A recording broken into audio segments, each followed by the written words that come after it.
ہم افغان طالبان جنہوں نے افغانستان میں ایک اسلامی حکومت قائم کی ان کو خارجی نہیں کہتے. 20 سال تک یہاں سے ان کے ساتھ تعاون ہوا ہے, یہاں سے لوگ گئے ہیں, شہید ہوئے ہیں. اب میں نام نہیں بتاؤں گا ان کے کون کون شہید ہوا, بہت ایک طویل فہرست ہے, اگر کوئی پوچھے گا تو بتا بھی دوں گا, کوئی چھپانے والی چیز نہیں ہے اس میں, لیکن سب کو پتا ہے, یہ کوئی اس کا انکار تھوڑی کرے گا.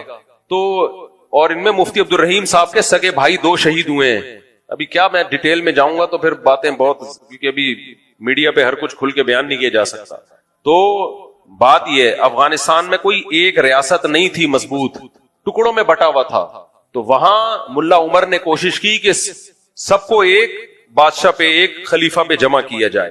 تو انہوں نے تحریک شروع کی, کیونکہ کوئی ایک اسٹیٹ تھی نہیں. اس تحریک کی سب سے پہلے پاکستان میں اور سب سے زیادہ حمایت حضرت مفتی عبد الرحیم صاحب نے کی تھی, جب کوئی بھی حمایت نہیں کر رہا تھا. اکیلے وہ کھڑے ہوئے اور جان سے بھی قربانی دی, مال کی بھی قربانی دی, اور پورے افغانستان میں, پورے تو نہیں تو اکثر حصے میں ملا عمر کی حکومت قائم ہوئی. ملا عمر بہت ہی نچور آدمی تھے, وہ پاکستان سے دوستی کے خواہاں تھے, وہ پاکستان آرمی کی عزت کیا کرتے تھے, ان سے پاکستان آرمی کے فوجی جا کے ملتے تھے, ان کو عزت دیا کرتے تھے. وہ کہا کرتے تھے کہ پاکستانی ہمارے بھائی ہیں, ہر مشکل میں انہوں نے ہمارا ہمیشہ ساتھ دیا ہے. یہ وہ چیزیں جو مشاہدے کی ہیں, تو یہ سنی سنائی باتیں نہیں ہیں. بہت عزت, بہت رسپیکٹ دیا کرتے تھے وہ. پھر کیا ہوا, بہت سے لوگوں نے افغانستان کو دوسرے ملکوں کے خلاف استعمال کرنا شروع کر دیا. ملا عمر اس کے بھی خلاف تھے. مفتی عبد الرحیم صاحب جا کے ملا عمر کو سمجھاتے تھے کہ آپ کی سرزمین بہت سارے ملکوں کے خلاف استعمال ہو رہی ہے, جس سے نقصان آپ کو ہوگا. یہ بین الاقوامی طاقتیں افغانستان کو تباہ و برباد کر دیں گی. ملا عمر بھی چاہتے تھے ہمارا ملک دوسرے ملکوں کے خلاف یوز نہ ہو, اور اس میں حضرت مفتی عبد الرحیم صاحب کا بہت بڑا کردار ہے. وہ سمجھاتے تھے کہ یہ ایک اسلامی حکومت قائم ہوئی ہے, اس کو بچانا ہے ہماری ذمہ داری, ہم نے خون دیا اس کے لیے, پوری زندگی کھپا دی. لیکن ہوا کیا, افغانستان کی سرزمین استعمال ہوئی دوسرے ملکوں کے خلاف. پوری دنیا نے چڑھ کے افغانستان کی ایسی کی تیسی کی. جنرل مشرف نے بھی 100% غلط کیا. اس وقت بھی مفتی عبد الرحیم صاحب کہہ رہے تھے پاکستان کو نہیں اجازت اس کی کہ وہ اپنی سرزمین کسی اور ملک کے خلاف استعمال کرنے دے. لیکن جنرل مشرف ایک اکیلا آدمی تھا, اس کی پالیسی تھی جو 100% غلط تھی. یہاں سے جہاز گئے, انہوں نے وہاں کی حکومت کو ختم کر دیا. تو ان کے دل میں ایک نفرت پیدا ہوئی پاکستان کے خلاف, لیکن اس کی تلافی خود پاکستان نے ہی کی. 20 سال بھرپور ساتھ دیا, پھر ان کا بہت فل سپورٹ کیا. ان کے زخمیوں کا علاج یہاں ہوتا تھا.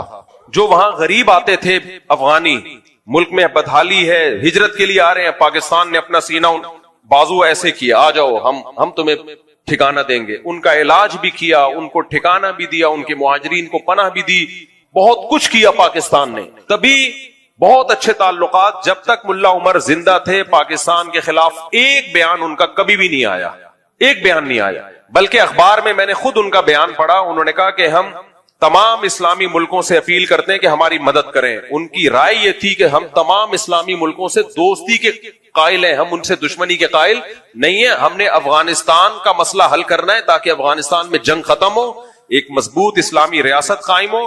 ان کا یہ ارادہ نہیں تھا ہم پوری دنیا میں اٹھ کے خلافت قائم کریں گے, نہ نہ. وہ کہتے افغانستان نے بہت لاشیں دیکھ لی ہیں, بہت موتیں دیکھ لی ہیں, ہم نے افغانستان میں ایک اسٹیٹ قائم کر کے اور اسلامی اسٹیٹ قائم کر کے امن قائم کرنا ہے.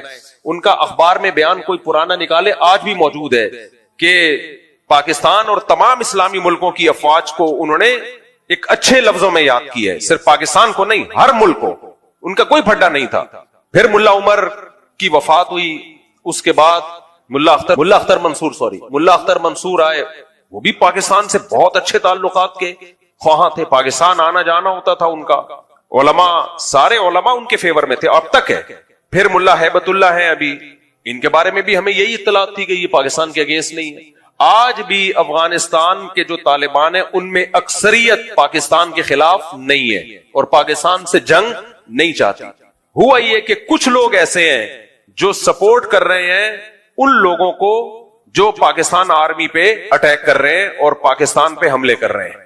تو پہلے علماء نے کوشش کی ہے سلو ہو جائے. جب سلو کی تمام کوششیں ناکام ہوئی ہیں پھر فوجی آپریشن شروع ہوا ہے. روز ڈیلی بنیادوں پر 10 فوجی شہید، 11 فوجی شہید، میجر شہید، لیفٹنٹ کرنل، اتنے بڑے بڑے لیول کے آفیسر آپ کے ڈیلی شہید ہو رہے ہیں، اور یہ سارا کرتا دھرتا کہاں سے ہو رہا ہے؟ افغانستان سے۔ اب اگر مفتی عبدالرحیم صاحب کہہ رہے ہیں سب کچھ وہاں سے ہو رہا ہے، اس کا مطلب یہ نہیں ہے کہ وہ تحریک کو غلط قرار دے رہے ہیں یا افغانیوں کو غلط قرار دے رہے ہیں، وہ ان چند لوگوں کو غلط قرار دے رہے ہیں جو ان خارجیوں کو سپورٹ کر رہے ہیں، جو کس سے لڑ رہے ہیں؟ پاکستان آرمی سے لڑ رہے ہیں اور ہمارے ملک کا امن خراب کر رہے ہیں۔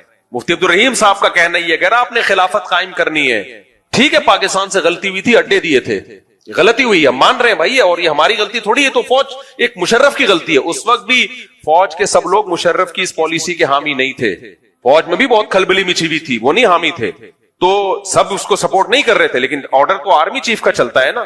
اب مفتی عبدالرحیم صاحب کا کہنا ہے، یہ جتنے بھی سنجیدہ علماء ہیں سب کا یہی کہنا ہے، جن میں مفتی تقی عثمانی صاحب بھی ہیں، حضرت مفتی تقی صاحب بھی ان خارجیوں کو ٹھیک نہیں سمجھتے، بھئی یہ غلط کر رہے ہیں۔ وہ کیا کہہ رہے ہیں؟ ہم خلافت قائم کریں گے پاکستان میں، ہم خلافت قائم کریں گے، اور کہہ رہے پاکستان نے ہم پہ ظلم کیا، اڈے دیے تھے، پاکستان نے اڈے دیے تھے، اندر گھس کے مارا کس نے ہے؟ انڈیا نے مارا ہے۔ انڈیا سے آپ دوستی بڑھا رہے ہو، انڈیا سے آپ کے ریلیشن کیا ہو رہے ہیں؟ مضبوط، امریکہ سے ریلیشن مضبوط، انڈیا سے ریلیشن مضبوط، تمام ملکوں سے آپ کے ریلیشن مضبوط۔ نیٹو کی ممالک تھے جنہوں نے اندر گھس کے دو بدو آپ سے جنگ لڑی ہے، ان کے خلاف آپ کا ایک بیان نہیں آتا، اور سارا نزلہ کس پہ گر رہا ہے؟ پاکستان پہ۔ تو میرے بھائی یہ طالبان نہیں ہے، افغانستان نہیں ہے، یہ کوئی اور طاقت ہے جو چند شرپسندوں کو استعمال کر رہی ہے۔ سمجھ میں آ رہی ہے بات کہ نہیں آ رہی؟ اگر آپ نے لڑنا تھا سب سے پہلے روس سے لڑتے، جنہوں نے 16 لاکھ افغانوں کا خون کیا۔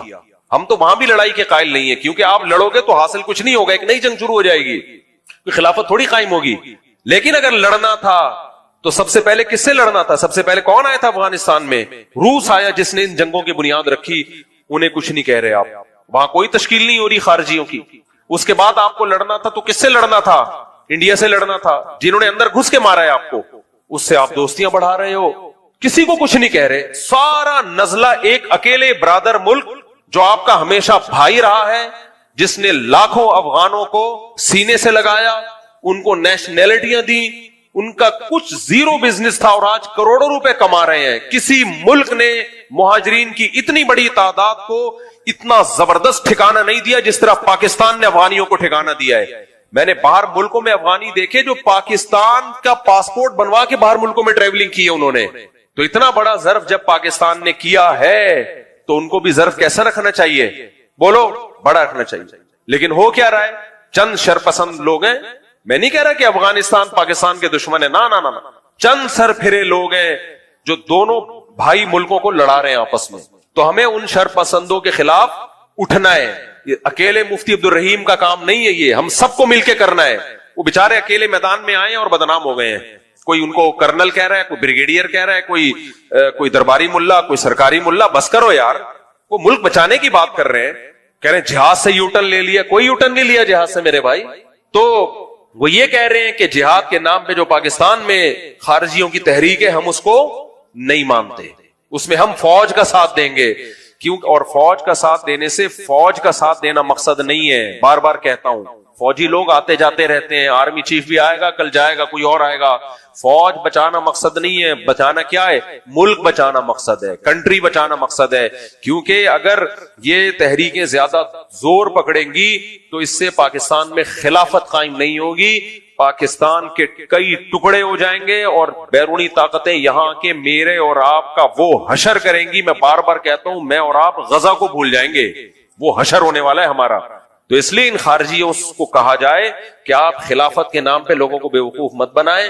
یہ ساری آپ کی تحریکوں کا مرکز اسلامی ملک کیوں ہے؟ آپ پاکستان کو اسلامی نہیں مانتے، نہ مانو، مسلمانوں کا ملک تو ہے۔ تو انڈیا سے آپ کی دوستیاں بڑھ رہی ہیں، روس سے آپ کی دوستیاں بڑھ رہی ہیں، ہم تو کہہ رہے ہیں انڈیا میں بھی مت کرو، کیونکہ آپ کے طاقت کیا ہے؟ انڈیا اتنا بڑا کنٹری ہے، وہ بھی تہس نہس کر دے گا آپ کو۔ لیکن اگر کرنا ہے تو انڈیا نے تو اندر گھس کے مارا تھا آپ کو، لڑائی انڈیا آرمی آئی تھی افغانستان میں، جہاں یہ نیٹو کی افواج کو شکست ہوئی ہے اس میں انڈیا کو بھی شکست ہوئی ہے، وہ بھی افغانستان سے بھاگا ہے۔ ان سے آپ دوستیاں لگا رہے ہو، اور ایک اکیلا ملک جس نے آپ کو اتنی مدد کی، آپ کی ہمیشہ ہر وقت مدد کی ہے، اس سے آپ دشمنی کی باتیں کر رہے ہو، تو افسوس ہوگا کہ نہیں ہوگا؟ تو ملا عمر پاکستان میں لڑائی کے قائل بھی نہیں تھے. ڈاکٹر اسرار احمد کا بھی وہ کلپ چلا دینا, ہمارے پاس تو اس پہ بہت سارے گواہ ہیں لیکن لوگ گواہ کو مانتے کہاں ہیں. تو ڈاکٹر اسرار احمد کی بھی آخری وقت میں ملا عمر سے ملاقات ہوئی تھی اور ڈاکٹر اسرار کو ملا عمر نے سختی سے منع کیا تھا کہ آپ جو خلافت کی تحریک پاکستان میں چلا رہے ہیں کبھی بھی حکومت سے تصادم نہیں کرنا, لڑائی پہ نہیں آنا. اب میں آپ سے عرض کروں گا کہ ملا عمر صاحب کا مشورہ ہمیں کیا ہے. میں نے مسجد میں بھی جو ان سے ملاقات مختصر سی ہوئی اس میں پوچھا, انہوں نے کچھ باتیں کی. انہوں نے کہا کہ اپنے اپنے ملکوں میں اقامت دین کی جد و جہد بھرپور طریقے پر آپ شروع رکھیں اور جاری رکھیں. ظاہر بات ہے ہر ملک, یہ ملک جو ہے موجود ہیں, یہ بالکل ایسے ہی ہے جیسے علامہ اقبال جو ہے امت مسلمہ کے سب سے بڑے ہدی خواں اور وحدت امت کے سب سے بڑے علمبردار, ایک وہ مسلم حرم کی پاسبانی کے لیے نیل کے ساحل سے لے کر تا بقا کے کاشغر. اس لیے ان کا یہ مشورہ جو ہے اپنی جگہ بہت صائب ہے کہ اپنے اپنے ملکوں میں پوری قوت کے ساتھ, پوری خلوص اور اخلاص کے ساتھ اقامت دین کی جد و جہد کو جاری رکھیں. دوسرا مشورہ یہ کہ علماء کرام کی رہنمائی اور ان کی آشیرواد ضرور حاصل کریں. یہ ان کا ایک بہت ہی مخلصانہ مشورہ ہے اور میں کچھ طے کر کے آیا ہوں انشاءاللہ تعالی کہ اس کی روشنی میں, اگرچہ اس سے پہلے بھی میرا اپنا رجحان تو یہی رہا ہے, لیکن اب میں ذرا زیادہ کوشش کروں گا انشاءاللہ تعالی ملا عمر صاحب کی اس نصیحت کے پیش نظر. تیسری بات انہوں نے بتائی ہے جس سے مجھے اندازہ ہوا کہ انہیں ملک کی حالات پاکستان کے جو ہیں ان سے بھی خوب واقفیت ہے. انہوں نے کہا کہ حکومت سے تصادم کی کوئی روش اختیار نہ کرے. حالات جو ہیں بین الاقوامی پاکستان کے لیے جو معاملات ہیں تو یہ تصادم حتی الامکان اس سے بچا جائے. یہ تیسرا ان کا مشورہ ہے. ملا عمر بہت نچور آدمی تھے, وہ کبھی بھی اس کے قائل نہیں تھے. وہ افغانستان کو فوکس کیا ہوا تھا انہوں نے, کیونکہ افغانستان میں لڑائیاں کوئی ایک اس حکومت بنی نہیں رہی تھی نا. وہ چاہتے تھے کہ کوئی ایک اسٹیبل حکومت بنے افغانستان میں, کیونکہ دھڑے تھے. جس صوبے میں جاؤ گے وہاں کا نیا والی متولی تھا. یہ ان کو پتا ہے آپ کہاں سے ہیں, کوئٹہ سے ہیں, افغانستان بھی ان کا آنا جانا ہے, ان کو پتا ہے. تو ان کو میں نے نہیں بٹھایا ہے, یہ ابھی ویسے ہی آگے بیٹھے ہوئے ہیں. لوگ کہتے ہیں خود ہی لاگے بٹھایا ہوا, یہ تو میں تمہیں جانتا بھی نہیں ہوں. یہ سب کو پتا ہے کہ افغانستان میں کوئی ایک اسٹیٹ تھوڑی تھی, ہر جگہ کا ایک الگ متولی ہوا تھا, والی ہوتا تھا, بھتے بھی لے رہا ہوتا تھا, ایک ظلم کا بازار گرم کیا ہوا تھا. تو اگر وہاں بھی ایک مضبوط اسٹیٹ ہوتی جس کی پوری ملک پہ حکومت ہوتی تو وہاں کے علماء بھی اس کے خلاف خروج کو حرام ہی کہتے, وہ بھی ناجائز کہتے. تو اس لیے وہاں ایک حکومت نہیں تھی. ملا عمر افغانستان کو فوکس کیے ہوئے تھے اور وہ چاہتے تھے افغانستان میں امن آئے. وہ تو ایران سے لڑائی کے قائل نہیں تھے. مجھے وہ دن یاد ہے جب ایران نے جنگی مشقیں شروع کر دی تھی افغانستان کے بارڈر پہ, تو ملا عمر نے ایران کے جتنے قیدی تھے افغانستان میں جو لڑائی کے دوران پکڑے گئے تھے سب کو رہا کر دیا تھا. کیوں رہا کیا تھا؟ ہم جنگ نہیں چاہتے. بہت نچور آدمی تھے وہ. اب جو کچھ ہو رہا ہے, چند لوگ طالبان کی صفوں میں ایسے گھس گئے ہیں بے وقوف قسم کے, اور وہ پیسہ مل رہا ہے ان کو, انڈیا سے بھی مل رہا ہے اور امریکہ سے بھی مل رہا ہے. تو وہ کہہ رہے ہیں کہ ہم یہاں اسلامی حکومت لائیں گے, اسلامی حکومت کے نام پہ دھماکے ہو رہے ہیں, اسلامی حکومت کچھ بھی نہیں آئے گی, بیڑا غرق ہو جائے گا.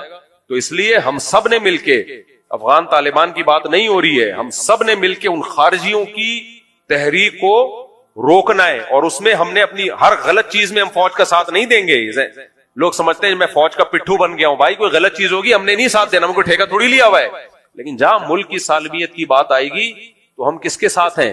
پھر ہم ان جوانوں کا حوصلہ بڑھائیں گے, ان کے شہید کو شہید کہیں گے. کل ایک میجر شہید ہوا, 25 لوگ 3 دن کی لڑائی میں 25 فوجی شہید ہو گئے. پرسوں ایک لیفٹیننٹ کرنل کی شہادت کی اطلاع آئی ہے. یہ صحیح نہیں ہے بھائی, یہ غلط ہے, اس کا نقصان ہوگا, مجھے اور آپ کو نقصان ہوگا اس کا.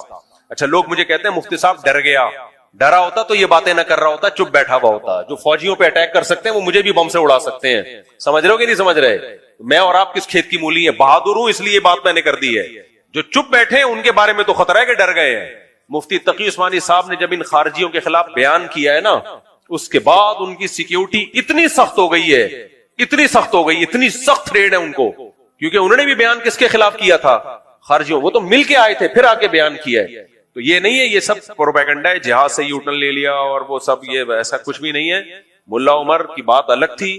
اور آج بھی جو اطلاعات ہیں وہ یہ کہ طالبان میں, افغان طالبان میں میجورٹی پاکستان سے محبت کرتی ہے. وہ نہ ایران سے لڑائی کے قائل ہے, نہ پاکستان سے, نہ انڈیا سے. کہتے ہیں ہم نے اپنے ملک کو ٹھیک کرنا ہے, اسلامی حکومت قائم کرنی ہے, اور کسی سے کوئی ہماری لڑائی نہیں ہے. کچھ لوگ ہیں جن کو باہر سے پیسے مل رہے ہیں, انہوں نے افغانستان کا بھی بیڑا غرق کیا ہوا ہے, پاکستان کا بھی, اور دونوں ملکوں کو آپس میں کیا کر رہے ہیں؟ لڑا رہے ہیں. اور یہ سلو کی جتنی کوششیں ناکام ہو چکی ہیں, تبھی پاکستان آرمی نے پھر رات کو اٹیک بھی کیا ہے. کل رات اٹیک کیا ہے نا، اسی وجہ سے اٹیک کیا ہے کہ یہ تھوڑی ہم مرتے رہے آرام سے اور جو ہے وہ لاشیں گنتے رہے بیٹھ کے، ایسا نہیں ہوتا. تو عوام کو چاہیے اس چیز میں فوج کا ساتھ دے. ہر چیز میں نہیں کہہ رہا، صحیح ہے، ہر چیز میں نہیں کہہ رہا. تمہارا کوئی سیاسی اختلاف ہے، کرو 100 دفعہ بھائی. کسی بھی چیز میں سیاسی اختلاف ہوتا ہے 100 دفعہ کرو، کس نے منع کیا ہے؟ لیکن جہاں جنگ کی بات آئے گی، جوانوں کی لاشیں ہوں گی، تو یہ بھی ہمارے ہی لوگ ہیں بھائی جو فوج میں جاتے ہیں. یہ بھی ہمارے ملک کے لوگ ہیں، مسلمان لوگ ہیں. مسلمان کوئی نہ بھی ہو، انسان تو ہے نا. یہ تھوڑی کہ یار اپنے ملک کے خلاف آپ کسی اور کا ساتھ دے دو تو یہ نہ تمہارے رہیں گے نہ اپنے رہیں گے. یعنی تم جب غیروں کا ساتھ دو گے تو تم یہ نہیں سمجھو کہ تمہیں عزت مل جائے گی. غیر تمہیں کبھی بھی قبول نہیں کرے گا، کچھ بھی نہیں بچے گا تمہارے پاس دشمن سے لڑنے کے لیے. اصل بات یہی ہے، انڈیا بھی عام جنگ میں تو ہار گیا، تو وہ یہاں سے اس طرح سے اس نے شروع کی ہوئی ہیں جنگیں. اعوذ باللہ من الشیطان الرجیم، بسم اللہ الرحمن الرحیم. مفتی صاحب سب سے پہلے خصوصی آپ کو السلام. میں بیسیکلی بلوچستان کوئٹہ سے ہوں، یہ بھی ہے طلال. میرا نام نقیب خان ہے. میرے پہلے سوال نہیں، سب سے پہلے آپ سے قلعہ ہے جی. آپ ہمارے بلوچستان اور کوئٹہ میں کیوں نہیں آتے ہیں؟ جی جی. دوسرا ایک سوال یہ ہے کہ ہمارا بلوچستان میں قبائلی دشمنیاں بہت روز بروز بڑھ رہی ہے، مطلب یہاں تک کہ سال میں 200 بندے بھی ایک خاندان کے رہتے ہیں. ہمارے علماء اکرام اس پہ کیوں کردار نہیں ادا نہیں کرتے ہیں؟ اور آخری بات، آپ کے بغیر ملاقات کے بغیر ہم نہیں جائیں گے. جی جی ضرور ملاقات کریں گے آپ سے. کہہ رہے ہیں بلوچستان میں بدامنی ہے، حکومت کو ایکشن لینا چاہیے. علماء اس کا کردار ادا نہیں کر رہا ہے. بڑے بڑی مفتی ہے. دیکھیں لڑنا تو فوج کا کام ہے، حکومت کا کام ہے ایکشن لینا. علماء تو آواز اٹھا سکتے ہیں، تو اٹھا رہے ہیں سوشل میڈیا پہ. شریعت کے طور پر مفتی صاحب جی جی بالکل، شریعت میں ایسا ہی ہے نا کہ جو حکومت، دیکھو اس کی اصل ذمہ داری تو گورنمنٹ ہی کی ہوتی ہے. پہلی بات، جنرل مشرف نے جو بگٹی کو نشانہ بنا دیا تھا، اصل فساد تو وہاں سے شروع ہوا تھا. پاکستان میں بہت سارے فسادات کی بیج، یہ جو جامعہ حفصہ کا مسئلہ اٹھا ہے، دیکھیں جنرل ہمارے علماء جب گئے تھے نا، اس وقت جو وزیر اعظم تھے، شوکت عزیز نام تھا، کیا تھا وزیر اعظم؟ شوکت عزیز. ان کو لوگوں نے پیار سے شارٹ کٹ عزیز بھی کہتے تھے، کیونکہ وہ بھی امپورٹڈ وزیر اعظم تھے. لا کے بلا کے شناختی کارڈ بھی سنا ہے، نئے نئے بنا کے ٹھک کر کے بٹھا دیا. تو ہمارے علماء اس وقت شوکت عزیز کو کہتے تھے شارٹ کٹ عزیز، یعنی بہت شارٹ کٹ راستے سے پاکستان کی نیشنلٹی بھی دی گئی، تھاپ کر کے وزیر اعظم کی کرسی پہ بٹھا دیا گیا. یہ بھی سسٹم کے تحت ہوا تھا. اب ہوا یہ تھا کہ مولانا عبدالعزیز صاحب نے تو بم توپے، جو بھی میزائل توپے تو نہیں، خیر بم جو بھی رکھے ہوئے تھے فوج کے خلاف لڑنے کے لیے، وہ تو میں خود ان کے خط خطوط میں نے پڑھے. میں اب جامعہ حفصہ کا ٹاپک ختم کر رہا ہوں، زیادہ نہیں اس کو چھیڑے. اب ہوا یہ تھا کہ یہ سب لوگ لے کے بیٹھے ہوئے تھے اندر، فدائی حملے کے لیے بچیاں بھی لے کے بیٹھے ہوئے تھے. اب جب فوج نے گھیرا ہے، علماء گئے مذاکرات کے لیے. مفتی محمد صاحب جامعۃ الرشید کے، حضرت مفتی تقی عثمانی صاحب، یہ مذاکرات کامیاب ہو چکے تھے. وزیر اعظم نے کہا کہ سب کو باعزت رہا کیا جائے گا، ناکہ بندی کی جائے گی. اتنے تو ہو گیا، جو سرنڈر کرے اس کو چھوڑ دو. تو جن بچیوں نے، جن لوگوں نے بھی سرنڈر کیا، ان سب کو چھوڑ دیا. لیکن کچھ لڑاکا لوگ اندر رہ گئے تھے، لڑاکا. اب جو لڑاکا لوگ اندر رہ گئے تھے، علماء چاہ رہے تھے کہ ان سے بھی سرنڈر کروا کے نا، مذاکرات کروا کے. غازی عبدالرشید شہید رحمۃ اللہ بڑے میچور آدمی تھے، تو غازی عبدالرشید بھی آمادہ ہو گئے تھے مذاکرات پہ کہ اگر فوج ہمیں باعزت چھوڑ دیتی ہے تو ہم ہتھیار رکھ دیں گے. جب یہ مذاکرات ہوئے، اس میں دیکھو غلطی تو انہی لوگوں کی تھی، مولانا عبدالعزیز صاحب کی. کیوں فوج کے خلاف آپ بچیوں کو اور نوجوانوں کو لے کے کھڑے ہوئے ہو؟ یہ کون سا طریقہ ہے؟ ڈاکٹر اسرار کا بھی کلپ موجود ہے، ان سے بھی اس وقت پوچھا گیا تھا کہ یہ جامعہ حفصہ میں جو کچھ ہو رہا ہے، انہوں نے کہا اتنے سے مدرسے کو لے کر پوری ریاست پہ قبضہ کرنے کی باتیں یہ غلط ہیں. حالانکہ ڈاکٹر اسرار تو خود خلافت کے قائل تھے. اب ہوا یہ تھا کہ یہ علماء گئے، وزیر اعظم کیونکہ ایک سول آدمی ہے نا، تو سویلین میں تھوڑا جذبہ ہوتا ہے، نرمی کا. انہوں نے کہا ٹھیک ہے بھائی، پورا فیصلہ ہو گیا. علماء بہت خوش ہوئے کہ غازی عبدالرشید شہید رحمۃ اللہ علیہ ابھی شہید نہیں ہوئے تھے، ان کے ساتھ مذاکرات کامیاب ہو گئے. اور اب الحمدللہ وزیر اعظم کے بھی سائن ہو گئے اس کے اوپر، صدر کے سائن رہ گئے تھے جنرل مشرف کے، کہ اب یہ مسئلہ آرام سے حل ہو جائے گا اور باعزت سب کو رہا کر دیا جائے گا، اور آئندہ دوبارہ ملک میں ایسا کبھی بھی نہیں ہوگا. ایک اندازہ ہو گیا کہ بھائی اسلحے کے ذریعے ایسا نہیں ہوگا. جنرل مشرف نے آ کے گند کیا ہے. ہمارے علماء سے میں نے خود سنا جو وہاں موجود تھے، انہوں نے کہا جب مشرف آیا ہے اس نے اس طرح وہ معاہدہ پھاڑا ہے کہ میں نہیں مانتا اس معاہدے، اور آرڈر دیا کہ اٹیک کرو. اور علماء کہتے ہیں ہم بیٹھے ہوئے تھے اور ہمیں گولہ بارود کی آوازیں آنا شروع ہو گئی. تو ٹھیک ہے، یہاں تک تو مولانا عبدالعزیز صاحب کی غلطی ہے کہ آپ کیوں یہ کام کر رہے تھے. لیکن جنرل مشرف اگر تھوڑی سی کھوپڑی استعمال کر لیتا کہ ہے آپ ہی کی عوام اور ان کا مطالبہ بھی شریعت ہے، مطالبہ بھی غلط نہیں ہے، پاکستان اسلام کے نام پہ بنا ہے، تو اب جب ایک مذاکرات ہو چکے ہیں تو آپ اچھے لگو گے اپنی قوم پہ گولیاں برساتے ہوئے؟ اچھا لگے گا؟ یہ کوئی سیاست بھی کوئی چیز ہوتی ہے؟ جنرل مشرف نے اس معاہدے کی کا کہ نہیں مانتا، سائن نہیں کیا اور آپریشن کا آرڈر کیا، جس کا ریزلٹ یہ سامنے آیا کہ پھر ظاہر ہے جتنا ہوا نہیں تھا اس کے 10 گنا جا کے بیان کرنا شروع کر دیا۔ اتنی بچیاں اڑ گئیں، یہ شہید ہو گئیں، ایک بس ہم نے خود دیکھی، ان کی عزتیں لوٹی۔ پھر ظاہر ہے جب پروپیگنڈا ہوتا ہے تو پھر ایسا ہی ہوتا ہے۔ پھر فوج کا جتنا جرم تھا اس سے زیادہ بدنام کیا گیا، اور پھر اس جامعہ حفصہ کو لے کے ملک میں فدائی حملے ہوئے۔ 80 سے 90 ہزار لوگ پاکستان کے، جن میں فوجی بھی ہیں، 13 تو اسی آپریشن میں کہا جاتا ہے شہید ہوئے، جو جامعہ حفصہ کا جو آپریشن تھا، یا اس کے بعد مجھے پوری ڈیٹیل معلوم نہیں ہے، اس میں بھی فوجی جوان بھی اس میں شہید ہوئے۔ غازی عبدالرشید بھی شہید ہوئے، ان کی والدہ بھی شہید ہوئی۔ ہم ان کو شہید اس لیے کہہ رہے ہیں کہ مطالبہ ان کا جائز تھا، لیکن غازی عبدالرشید بڑے میچور آدمی تھے، وہ مذاکرات ہی چاہتے تھے، وہ نہیں چاہتے تھے یہ لڑائی ہو۔ خیر، تو اب اس کا جو فساد کی جو یعنی جو جڑ تھی نا، وہ جنرل مشرف کی کھوپڑی تھی۔ وہ تھوڑا سا قوم کو ساتھ لے کے چل لیتا، عزت دے دیتا، لیکن تو اب ہوا یہ ہے کہ انہی دنوں میں بگٹی کو یہاں سے نشانہ بنایا۔ بھائی بلوچ لوگوں کا وہ ایک ہیرو سمجھا جاتا تھا، سردار سمجھا جاتا تھا، آپ ان کے ساتھ قوم کو ساتھ لے کے چلتے، اسی کے بعد سے بلوچستان میں یہ سب کچھ۔ میں فیور نہیں کر رہا جو فوج پہ اٹیک ہو رہا ہے بلوچستان میں، قطعاً نہیں، میں ان لوگوں کے ساتھ نہیں ہوں۔ کسی بھی ملک میں، ریاست میں فوجی گاڑیوں پہ اٹیک ہونے والے باغی کہلاتے ہیں، خارجی کہلاتے ہیں، اس کے ہم فیور میں نہیں ہیں۔ لیکن جنرل مشرف کی پالیسیاں اس ملک کے لیے ناسور ثابت ہوئی ہیں، جس کو آج تک ہم بھگت رہے ہیں۔ پاکستان بالکل 100% سودی نظام ختم ہو جانا تھا پاکستان میں۔ حضرت مفتی تقی صاحب فیصلہ کر چکے تھے، سپریم کورٹ کا فیصلہ آ چکا تھا، وفاقی شرعی عدالت کا فیصلہ آ چکا تھا۔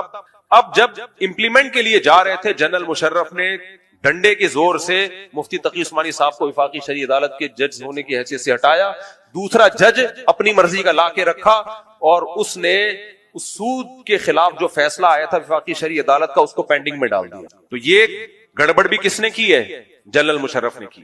تیسرا جو جنرل مشرف نے ایک اور کام کیا، عدالتی خلا، جو فیملی سسٹم کو تباہ و برباد کر دیا۔ ایک سرکولر جاری کروا دیا سپریم کورٹ کے ذریعے کہ جو عورت جب بھی، یعنی قانون میں ایک شک ڈلوا دی کہ عورت جب بھی کوئی کورٹ میں جائے گی، کوئی معقول وجہ ہو یا نہ ہو، جب بھی عورت کورٹ کے پاس جائے گی، کورٹ اس کو خلا کی ڈگری تھمانے کی پابند ہے۔ اس وقت کے بعد سے آج اس کے جو سائیڈ ایفیکٹ آنا شروع ہے ہماری سوسائٹی میں، یہ سیاہ کارنامہ بھی کس کا ہے؟ جنرل مشرف۔ میں مانتا ہوں کچھ اچھے کام بھی کیے ہیں، کراچی میں ڈیولپمنٹ کا کام کیا، لیکن کچھ اچھے کام کر کے آپ کے جو سیاہ، جو بڑے بڑے سیاہ کام کیے ہیں، وہ سیاہی سفید نہیں ہو سکتی۔ تو اب پوری فوج بھگت رہی ہے اس کے سیاہ کارناموں کو، پوری آرمی بھگت رہی ہے۔ لوگ ان آرمی کے جوانوں کو بھی برا بلا کہہ رہے ہیں، بھائی ان کو مت برا بلا کہو یار، یہ ہمارے ہیروز ہیں۔ تو یہ بھی ایک وجہ ہے جو حضرت آپ جو وجہ بنی ہے نا، پشتون کیوں آپس میں لڑ رہے ہیں؟ ایک تو پٹھان گوشت کھاتا ہے نا، یہ دشمن سے نہ لڑے تو آپس میں لڑتا ہے، یہ اس کے ساتھ بڑا مسئلہ ہے، یہ تو بڑا غلط ہے۔ پٹھانوں کے جو خون ہے نا اس میں لڑائی ہے، یہ دشمن سے نہ لڑے تو آپس میں کوڑنا پوٹنا شروع کر دیتے ہیں۔ ہمارے حضرت ایک واقعہ سنایا کرتے تھے کہ اب میں کیا کروں، میں تو میرے ہاتھ میں نہیں ہے میرے بھائی۔ کوئٹہ تو میں کئی بار جا چکا ہوں، میرے بیانات ہوئے ہیں، پھر آئیں گے انشاءاللہ۔ کوئٹہ تو کوئٹہ ہے یار۔ تو ہمارے وہ حضرت ایک واقعہ سنایا کرتے تھے وزیرستان کا، کہ کراچی سے ایک مہمان چلا گیا وزیرستان گھومنے کے لیے، کسی وزیری کا مہمان تھا وہ۔ تو وزیرستان کا جو پٹھان تھا اس نے کہا چلو تمہیں گھماتا پھراتا ہوں۔ اس کو گھمانے کے لیے بہت لانگ راستے سے لے کے جا رہا ہے، لمبے راستے سے، شارٹ کٹ سے نہیں۔ اس نے بولا یہ تو ادھر جانا ہے، شارٹ کٹ سے کیوں نہیں؟ تو اس نے بولا خو ادھر ہمارا دشمن ہے، ٹکان کرے گا، مارے گا۔ اب یہ ڈرنے لگا، بے یار یہ تو بڑا مسئلہ ہے، ادھر تو دشمنیاں چل رہی ہیں تو بندہ مار دیتے ہیں۔ تو اس نے جب کراچی کے بندے کو دیکھا نا کانپ رہا ہے، اس نے بولا خوف مت کرو، ڈرو مت، وہ ہمارا ایک مہمان مارے گا، خدا قسم اس کا کے پاس جو نالج ہوتی ہے وہ مشاہدے پر مبنی ہوتی ہے، وہ میڈیا سے لی گئی نالج نہیں ہوتی، اور جب تک مشاہدے پر مبنی نالج ان کے پاس نہیں ہوتی وہ بات کرتے ہی نہیں ہے، وہ خاموشی اختیار کرتے۔ تو دائیں بائیں سے، ادھر ادھر سے کوئی صحافی کچھ کہے گا، کوئی کچھ کہے گا، سب کی باتیں ہوتی ہیں، اس میں تجزیہ کرتا ہے انسان، یہ صحیح ہے وہ، لیکن یقینی معلومات جب تک کسی کے پاس نہ ہو آپ بات کر نہیں سکتے۔ ان کا انٹرویو آپ لازمی سنیں۔ پھر صحافیوں میں بعض ایسے بھی ہوتے ہیں جو لفافہ خور ہوتے ہیں، میں نہیں کہہ رہا سارے ہوتے ہیں، اور جو لفافہ خور ہوتا ہے نا وہ بہت جاندار طریقے سے جھوٹ بولتا ہے، وہ دو چار سچ ہوتے ہیں اس میں جھوٹ ملا کے وہ بولتا ہے، اور وہ جھوٹ جو ایک آدھ سچ میں ملا کے پبلش کیا جائے نا، وہ جھوٹ بہت خطرناک ہوتا ہے، کیونکہ 2-3 باتیں صحیح ہوتی ہیں، اس سے پھر وہ تانے بانے ملا کے سب کچھ ہی لوگ یقین کرتے ہیں کہ لوگ کہہ رہے ہیں کہ یہ سب کچھ ہی سچ ہی بول رہے ہیں، حالانکہ وہ 1-2 چیزیں سچ ہوتی ہیں، اس سے جو انہوں نے نتیجے نکالے ہوتے ہیں وہ نہیں ہوتے صحیح. کل میں نے مثال دی تھی نا، چپل چوری کر کے ایک آدمی بھاگ رہا ہے، جرم یہ ہے کہ چپل چوری کی اس نے. اب جو اس کو لوگ مار رہے ہیں تو چپل چوری کرنے پہ نہیں، بلکہ اس لیے کہ کسی کا وہ سالہ ہے اور کسی سے اس کو ذاتی بغض ہے، کسی کی قومیت کی لڑائی ہے، تو جرم تھا صرف چپل چوری. اس پہ 1-2 تھپڑ بنتے تھے، لیکن جو پوری قوم اس پہ ٹوٹ پڑی ہے تو وہ چپل کا بہانہ ہے، بہانہ چپل کا ہے اور مقصد اپنا بغض اور عناد ہے. تو کچھ صحافیوں کا یہ حساب ہے کہ ان کو ویسے ہی کسی سے بغض ہے، تو کچھ صحیح بات ہوتی ہے اس میں پھر 100 باتیں مبالغہ آرائیاں کر کے اپنی ٹھڑک نکال رہے ہوتے ہیں، ان میں ان کو پیسے بھی مل رہے ہوتے ہیں، بیرونی ایجنسیاں پیسے دے رہی ہوتی ہیں، عیش کر رہے ہوتے ہیں وہ بیٹھ کے. انہی کی دیکھو ذہانت بہت اہم چیز ہے. کبھی بھی میری کوشش یہ ہوتی ہے، میں نہیں کہہ رہا میں ہمیشہ اس میں کامیاب بھی ہوتا ہوں گا، میں کبھی کسی کے دعووں سے اور جذبات سے الحمدللہ متاثر نہیں ہوتا. کوشش یہ ہوتی ہے کہ دعوے اور جذبات سے متاثر نہ ہو. دیکھو یہ کہہ کیا رہا ہے، چیخنے پر، ہڑی ہڑا کرنے پر اور قسمیں اٹھا کے دعوے کرنے پر کوئی گورنمنٹ کی طرف سے پابندی نہیں ہے. بعض لوگ ایسی باتیں کر رہے ہوتے ہیں کہ انہی کے جملوں کو اگر آپ پکڑ لینا تو اسی میں ان کی باتوں کا جواب ہوتا. میں یہ کہتا ہوں کہ فلاں کو کسی نے قتل کر دیا، میں کہتا ہوں فلاں چونکہ اس کے خلاف بول رہا تھا اس لیے قتل کر دیا. بھائی اگر اس لیے قتل کیا ہے تو سب سے زیادہ تو آپ خلاف بول رہے ہو، آپ کیوں نہیں قتل ہوئے اب تک؟ سمجھ رہے ہو؟ یہ اس طرح کے جملے پکڑنے چاہیے ان لوگوں کے. میں سمجھا پا رہا ہوں اپنی بات؟ کہیں قتل ہوا نا، اب اصل قاتل کو بچانے کے لیے الزام ڈال دیا جاتا ہے فلاں نے قتل کیا ہے. دلیل کیا ہے؟ دیکھو یہ کلپ اس کا، اس میں یہ فلاں کے خلاف بول رہا ہے. تو آپ کا کلپ تو ہم دیکھ رہے ہیں، آپ فلاں کے خلاف آج سے نہیں 10 سال سے بول رہے ہو، آپ کیسے بچے ہوئے ہو؟ آپ کو قتل کرنا تو فلاں کے لیے بہت آسان تھا. سمجھ میں آ رہی ہے بات؟ تو یہ میں کہیں کسی طرف نہیں لے کے جا رہا، آپ کو صرف ایک مثال سے بات سمجھا رہا ہوں. اس سوشل میڈیا کی دنیا سے نکلو، یعنی اس کے پروپیگنڈے سے.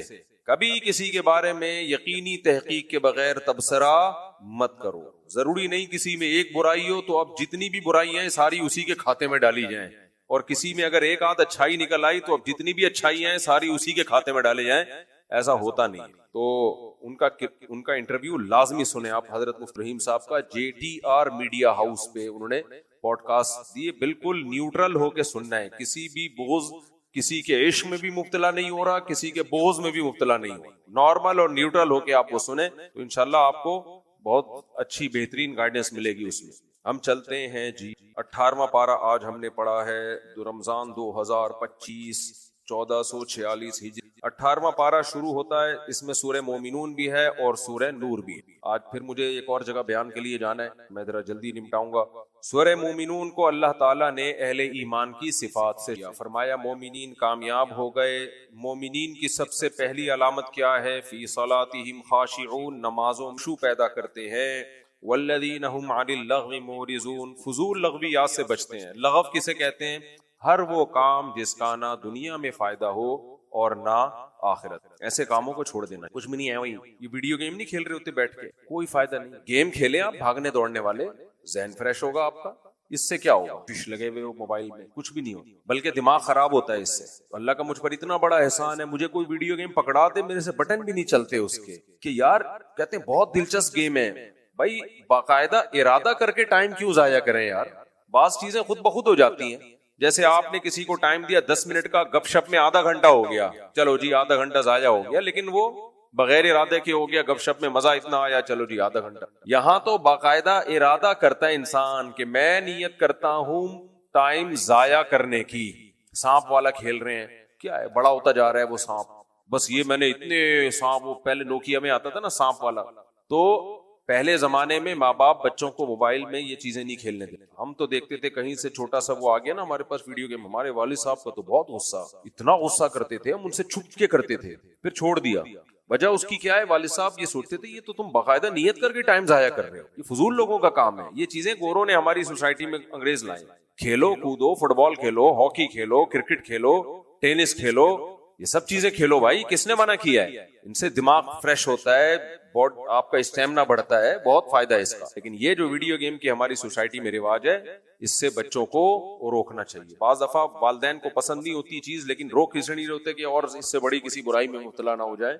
لیکن بچوں کو خود ان چیزوں سے بچنا چاہیے. اچھے گیم کھیلو جس سے دماغ فریش ہو. تو اللہ نے فرمایا لغویات سے بچتے ہیں. حدیث میں آتے ہیں من حسن اسلام المرء ترکہ ما لا یعنی, انسان کے اسلام کی اچھائی میں سے یہ ہے کہ بیکار باتوں کو چھوڑ دے. والذین هم لفروجہم حافظون, اللہ فرماتے ایمان والے اپنی شرمگاہوں کی بھی حفاظت کرتے ہیں. الا علی ازواجہم, سوائے اپنی زوجہ اور باندیوں کے. باندیاں تو اب ختم ہو چکی ہیں, اب کہیں باندی نہیں بنائی جا سکتی, ذہن میں رکھیں آپ, امپاسبل ہے. تو کیونکہ بین الاقوامی معاہدہ ہو چکا ہے اب, اور یہ معاہدے کی پابندی شریعت میں لازم ہے. تو صرف اب ایک راستہ ہے, کیا ہے؟ نکاح کا. اللہ فرماتے ہیں اس کے علاوہ وہ کہیں اپنی خواہش پوری نہیں کرتے. اور فمن ابتغى فإنهم غیر ملومین, ہاں جو نکاح کرتے ہیں وہ قابل ملامت. اللہ نے دونوں انتہائیں بیان کر دی. نکاح کے علاوہ کوئی راستہ ہوگا قابل ملامت, لیکن جب نکاح ہوگا تو قابل ملامت نہیں ہے. اس لیے شادی ایک ہو, دو ہو, تین ہو, چار ہو, جتنی بھی ہو, اللہ کہہ رہے ہیں ایسا شخص قابل ملامت نہیں ہے. اس کو یہ نہیں کہہ سکتے کیوں, وائی, کیا ہو گیا تھا جو آپ نے دوسری آگے پھر. اچھا, فمن ابتغى وراء ذلك, اللہ کہتے ہیں جو نکاح کے علاوہ کسی اور طریقے سے اپنی خواہش پوری کرے گا, فاولئک هم العادون, یہ لوگ اللہ کی حدود کو توڑنے والے ہیں. اس لیے فحش فلمیں دیکھنا, ہینڈ پریکٹس ہے, یا زنا, یا لڑکوں سے بدفعلی, یہ سب حرام ہے اسلام میں, سمجھتے ہو. فرمایا والذین هم لاماناتهم وعهدهم راعون, ایمان والے وہ ہیں جو امانتوں اور معاہدوں کا پاس رکھتے. آپ کو 1 کروڑ روپے بھی کوئی امانت کے طور پہ دے دینا, اس کو یقین ہونا چاہیے کہ 1 روپیہ بھی اس میں سے نہیں کھائے گا. جب تک آپ کے اندر یہ جذبہ نہیں ہوگا, آپ اللہ کی نظر میں مومن نہیں ہو, اللہ کی نظر میں آپ مومن نہیں. تو لوگ ڈرے نہیں آپ سے, گھبرائے نہیں آپ سے. لوگوں کو پتا ہے بھائی یہ ہماری چیزوں کی حفاظت کرے گا, اور عہدہم راعون, معاہدہ کر کے پورا کرے گا. وعدہ الگ چیز ہے, معاہدہ الگ چیز ہے. وعدہ یک طرفہ ہوتا ہے, معاہدہ کیا ہوتا ہے؟ 2 طرف, دونوں طرف سے ایگریمنٹ ہوا ہے. اس کی شریعت میں بہت زیادہ تاکید ہے. آگے اللہ تعالیٰ فرماتے ہیں والذین هم علی صلواتہم یحافظون, یہ لوگ اپنی نمازوں کی حفاظت کرتے ہیں. تو نمازوں کی حفاظت کرنا, اس کو 2 دفعہ اللہ لے کر آئے ہیں. نماز پڑھتے ہیں اور نمازوں کی حفاظت کرتے ہیں. کیا مطلب؟ ٹائم پہ پڑھتے ہیں, قضا نہیں کرتے نماز. فرمایا اولئک هم الوارثون, یہی لوگ وارث ہیں. الذین یرثون الفردوس, جو فردوس جنت الفردوس کے وارث بنیں گے. ہم فیہا خالدون, اس میں ہمیشہ ہمیشہ رہیں گے. پھر اللہ نے اپنی کبریائی بیان کی ہے کہ ہم نے انسان کو کیسے مختلف مراحل سے بنایا.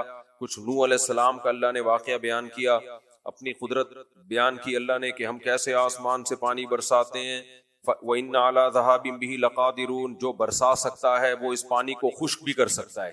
پھر سائنسدان بیٹھ کے نا باتیں کرتے رہیں گے, ایکچولی یہ ہوا تھا کہ پانی ایسے اس لیے خشک ہو گیا. وہ تو ٹھیک ہے, اس کی کوئی لاجک ہوگی, لیکن اللہ کہہ رہے ہیں جو زمین میں پانی اسٹور کر سکتا ہے وہ اس پانی کو غائب بھی کر سکتا ہے. فَأَنشَأْنَا لَكُم بِهِ جَنَّاتٍ مِّن نَخِيلٍ, ہم نے تمہارے لیے اس پانی سے کھجوروں کے باغات پیدا کیے. وَأَعْنَابٍ, اور انگوروں کے باغات پیدا کیے. لَكُمْ فِيهَا فَوَاكِهُ كَثِيرَةٌ, بہت اس میں پھل ہیں تمہارے لیے, کھاتے ہو. وَشَجَرَةً تَخْرُجُ مِن طُورِ سِينَاء, اور ایک درخت ہے جو طور پر پیدا ہوتا ہے جس کو زیتون کہا جاتا ہے. تَنبُتُ بِالدُّهْنِ, تیل لے کر اگتا ہے وہ. یار زمین سے تیل نکالو, انسان کا تیل اپنا نکل جاتا ہے, لیکن ادھر بیج ڈالو یا ٹہنی دباؤ, زیتون نکلا, اور اس میں سے کیسا بہترین آئل نکلتا ہے. اتنا بہترین آئل, صحت کے لیے انتہائی مفید, اور اس کی آگ میں دھواں نہیں ہوتا, بدبو نہیں ہوتی. اتنا مفید تیل درخت میں سے اللہ تعالیٰ نکالتے ہیں. فرمایا صبغ للآکلین, کھانے والوں کے لیے سالن کا کام دیتا ہے. سالن کسے کہتے ہیں؟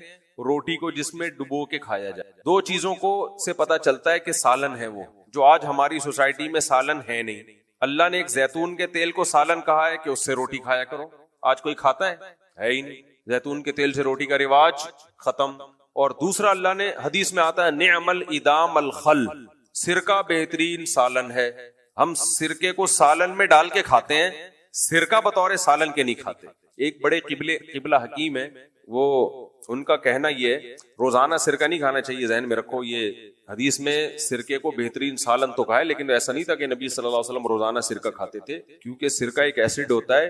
آج کل لوگ نہار منہ سرکے پی رہے ہیں. میں ایک بات آپ سے عرض کروں، یہ جو خوراک سے متعلق معلومات ہے نا، ان میں ڈاکٹروں سے زیادہ ایکسپرٹ حکیم ہوتے ہیں، بشرطے کہ وہ حکیم 2 نمبر نہ ہو. ڈاکٹر ریسرچ کرتے ہیں کہ یہ اس سرکہ نہار منہ پینے سے یہ ہوتا ہے، فلانا ہوتا ہے فائدہ، میں انکار نہیں کرتا، لیکن آپ کسی بوڑھے حکیم سے پوچھو گے جو بہت پرانا حکیم ہوگا، جو تجربہ کار ہوگا، وہ کبھی بھی نہیں کہے گا آپ نہار منہ سرکہ پیئے. وہ اس کے سائیڈ افیکٹ بتانا شروع کرے گا، اس سے یہ فائدے ہیں لیکن اس سے کچھ نقصانات بھی ہیں، کیونکہ ایسڈ ہے نا یہ، تو وہ گھٹنوں کے مسائل پیدا کر رہا ہے اور کیلشیم کو باڈی میں کم کرنا، 20 قسم کے. ہمارے ایک دوست تھے، انہوں نے نہار منہ سرکہ اور لیمن کا پانی پینا شروع کیا، دبلے ہو گئے. ڈاکٹروں نے کہا تھا ان کو ماشاءاللہ، ان کو یہ نہیں پتا کہ وہ دبلے تو آپ ہو گئے، لیکن اس ایسڈ نے میدے کی ایسی کی تیسی کر دی، اس کی دیواروں کا وہی ختم کر دی. میدے کی دیواریں ہوتی ہیں نا، ان کو چھلنی کر دیا اس.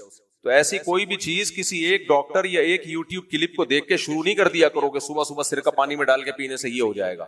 تو 20 لوگوں سے مشورے لے لیا کرو جب بھی کوئی ایب نارملٹی والا کام کر رہے ہو، کوئی بھی عام روٹین سے ہٹ کے کام کر رہے ہو، تو ایک ڈاکٹر ایک حکیم نہیں، 10-15 ڈاکٹروں سے حکیموں سے مشورہ لے لو، وہ بتائیں کہ ہاں جی پی لو تو مجھے کوئی اعتراض نہیں ہے، لیکن اس کے نقصانات بہت ہوتے ہیں. جیسے لہسن کھانے کے بہت فائدے ہیں، لیکن لہسن بھی ایک ایسڈ ہے، آگ لگا دیتا ہے پیٹ میں جا کے. تو ایسا نہیں ہے کہ لہسن پھونکتے جا رہے ہو.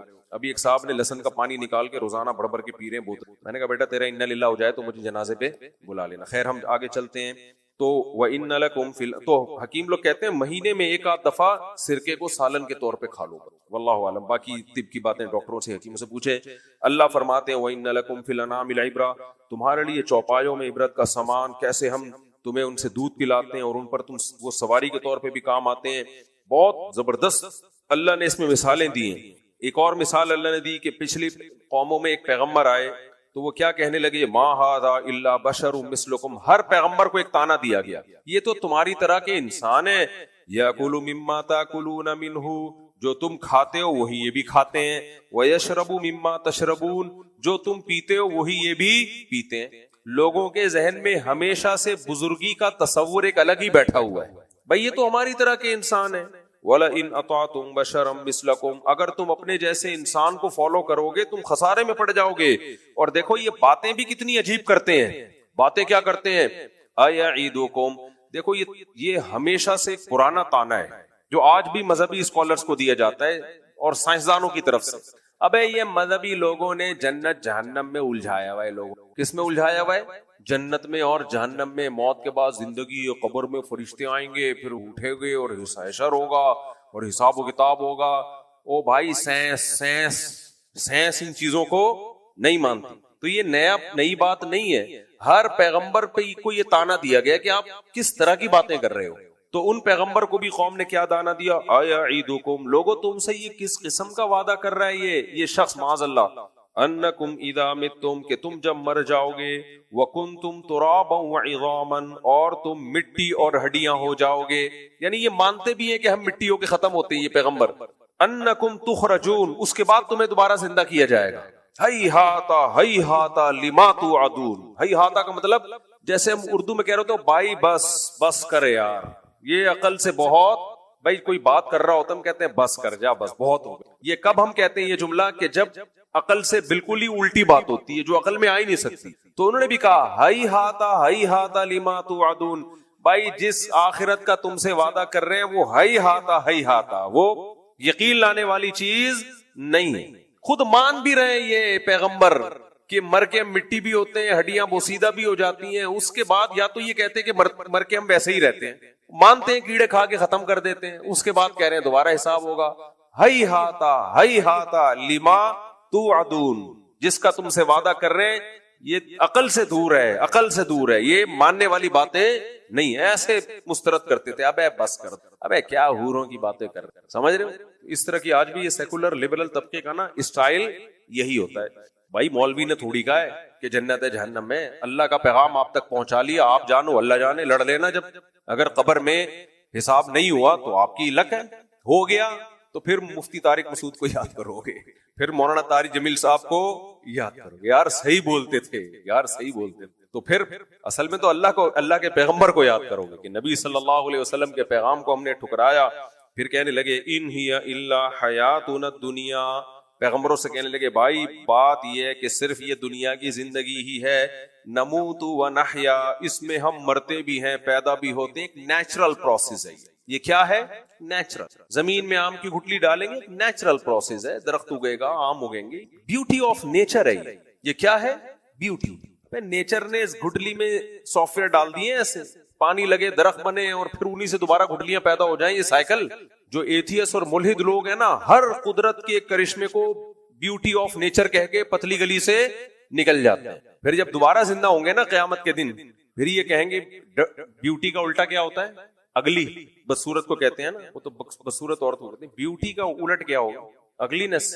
بیسٹ آف نیچر ہے. یہ کیا کہیں گے؟ یار یہ نیچر بہت بدماشی کر رہی ہے ہمارے ساتھ، دوبارہ ریورس کر دیا اس عمل کو. پھر جب اللہ ان سے حساب و کتاب لے گا تو کہیں گے بیسٹ آف نیچر، فطرت نیچرل ہے سب کچھ. پھر جب جہنم میں جائیں گے تو کہیں گے کہ یہ بھی کیا ہے؟ نیچر کا ظلم ہے ہمارے ساتھ. تو وہاں جا کے کہیں گے سب کچھ کون کر رہا تھا؟ اللہ. تو نیچر تو ہے، نیچر سب کچھ کر رہی ہے، لیکن بنایا کس نے اس نیچر کو؟ اللہ نے پیدا کیا ہے. نیچر میں خود اتنی عقل نہیں ہے کہ آم کی گٹلی میں ایسی چیزیں ڈال دے وہ. تو اللہ تعالیٰ فرماتے وہ کہنے لگے نموت و نحیا وما نحن بمبعوثین، یہی دنیا کی زندگی ہے جس میں ہم مرتے ہیں جیتے ہیں اور ہم دوبارہ نہیں اٹھیں گے. ایک اور جگہ آتا ہے کہ ان وما یہلکنا الا الدہر، زمانہ ہے جو ہمیں ہلاک کرتا ہے، ٹائم ہے، ٹائم کے حساب سے سب کچھ ہو رہا ہے. تو ہم مر جاتے ہیں جب بوڑھے ہو جاتے ہیں، تو کون زندہ رہے گا بڑھاپے میں؟ تو اتفاق سے مر جاتے ہیں، تو ختم کہانی. ان ہوا الا رجل افترى علی اللہ کذبا، یہ وہ شخص جس نے اللہ پہ جھوٹ باندھا ہے، ہم ایمان نہیں لائیں گے. پھر اللہ نے آگے اس قوم کی تباہی کا واقعہ بیان کیا. وقت کم میں جلدی آج میں سورہ نور پڑھی ہے، بہت اہم ہے، میں چاہتا ہوں اس کے بھی کچھ اہم آیات آپ کے سامنے جلدی سے آ جائیں. اس سورت کے آخر میں نا اللہ نے جہنمیوں کا نقشہ کھینچا، بہت اہم ہے وہ. فرمایا حتی اذا جاءہم الموت، یہ زندگی میں تو اللہ کے حکام کو جھٹلاتے ہیں، لیکن جب موت کا وقت آتا ہے اور برزخ کی زندگی اپنی آنکھوں سے دیکھتے ہیں تو کیا نتیجہ نکلتا ہے؟ قال رب ارجعون، ان کی تمنا ہوتی ہے اے اللہ تو ہمیں دوبارہ بھیج دے اس دنیا. لعلی اعمل صالحا فیما ترکت، جو زندگی میں چھوڑ کر آ جاؤں میں اس میں نیک اعمال کروں گا. اللہ فرماتے ہیں کلا، ہرگز نہیں ہو سکتا.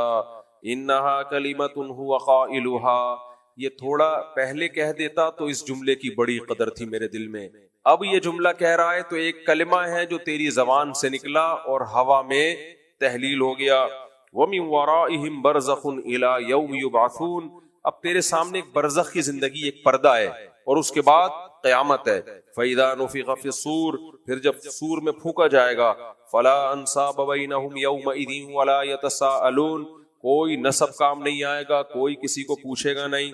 فَمَنْ ثَقُلَتْ مَوَازِينُهُ، جس کا نیکیوں کا پلڑا وزنی ہو گیا، فَأُولَئِكَ هُمُ الْمُفْلِحُونَ، یہ لوگ کامیاب ہوں گے.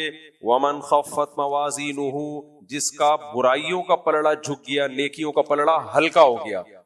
اس سے ہلکے سے کیا پتہ چلتا ہے؟ ہر برے نے کچھ اچھے کام کیے ہوتے ہیں اور ہر اچھے نے بھی کچھ برے کام کیے ہوئے ہوتے ہیں. یہ جو ہمارے یہاں کرائیٹیریا ہے نا، ہم جب بتا رہے ہوتے ہیں فلاں اتنا بدماش، اتنا ظالم، اتنا گمراہ، لوگ کہتے ہیں دیکھو اس نے دین کا یہ کام کتنا اچھا کیا. بھائی دو چار کام اچھے کرنے سے یہ نہیں ہو جاتا کہ بندہ اچھا ہو جائے. دو چار اچھے کام ہر ایک نے کیے ہوئے ہوتے ہیں، اور دو چار برے کام کرنے سے یہ نہیں ہوتا کہ بندہ برا ہو جائے. تو اللہ میاں بھی دیکھتے ہیں کہ خیر غالب ہے یا شر غالب ہے، ہر اچھے سے کچھ نہ کچھ مسٹیک ہوتی ہیں. سعید ابن مسیب رحمہ اللہ کا قول ہے کہ میں نے لوگوں میں دیکھا اچھوں میں کوئی اچھا ایسا نظر نہیں آیا جس میں کوئی خرابی نہ ہو. تو میں نے کہا یار تو دنیا میں کوئی اچھا ہے ہی نہیں، پھر ہر اچھے میں کوئی نہ کوئی کہیں نہ کہیں فالٹ ہوتا ہے. پھر کہتے ہیں میں نے بروں کو دیکھا تو کوئی برا ایسا نہیں تھا جس میں کوئی نہ کوئی اچھا ہی نہ ہو. تو میں نے کہا اس کا مطلب تو دنیا میں کوئی برا ہی نہیں ہے، جبکہ قرآن کیا کہتے ہیں اچھے بھی ہوں گے اور دنیا میں برے بھی. تو کہتے ہیں پھر میں نے معیار یہ بنایا کہ بھائی اچھے کی ڈیفینیشن یہ نہیں ہے کہ کوئی برائی نہ ہو، اور برے کی ڈیفینیشن یہ نہیں ہے کہ کوئی اچھائی نہ ہو. جس کی اچھائیاں برائیوں پہ غالب ہیں وہ اچھا ہے، جس کی برائیاں اچھائیوں پہ غالب ہیں وہ برا ہے. تو مذہبی اسکالر کو بھی اسی حیثیت سے دیکھا کرو.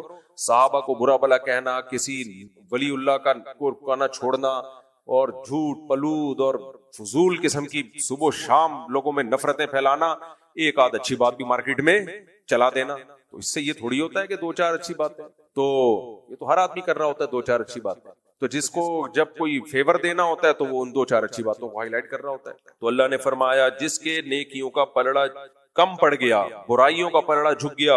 فَأُولَٰئِكَ الَّذِينَ خَسِرُوا أَنفُسَهُمْ فِي جَهَنَّمَ خَالِدُونَ, یہ لوگ ہیں جنہوں نے اپنے آپ کو خسارے میں ڈالا, جہنم میں رہیں گے ہمیشہ. تَلْفَحُ وُجُوهَهُمُ النَّارُ, ان کے چہروں کو جہنم کی آگ جھلسے گی, اللہ ہمیں بچائے.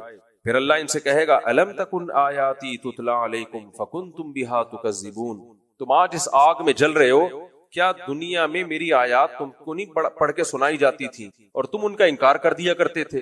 قالوا ربنا غلبت علینا شقوتنا, وہ کہیں گے اے اللہ ہماری بدقسمتی ہم پہ غالب آ گئی, غور ہی نہیں کیا ہم نے تیری آیات, مذاق اڑاتے رہتے تھے, ہم بدقسمتی تھی. وَكُنَّا قَوْمًا ضَالِّينَ, اور ہم واقعی گمراہ لوگ تھے. ربنا اخرجنا منہا, اے اللہ ایک مہلت دے دے ہمیں اس آگ سے نکال دے.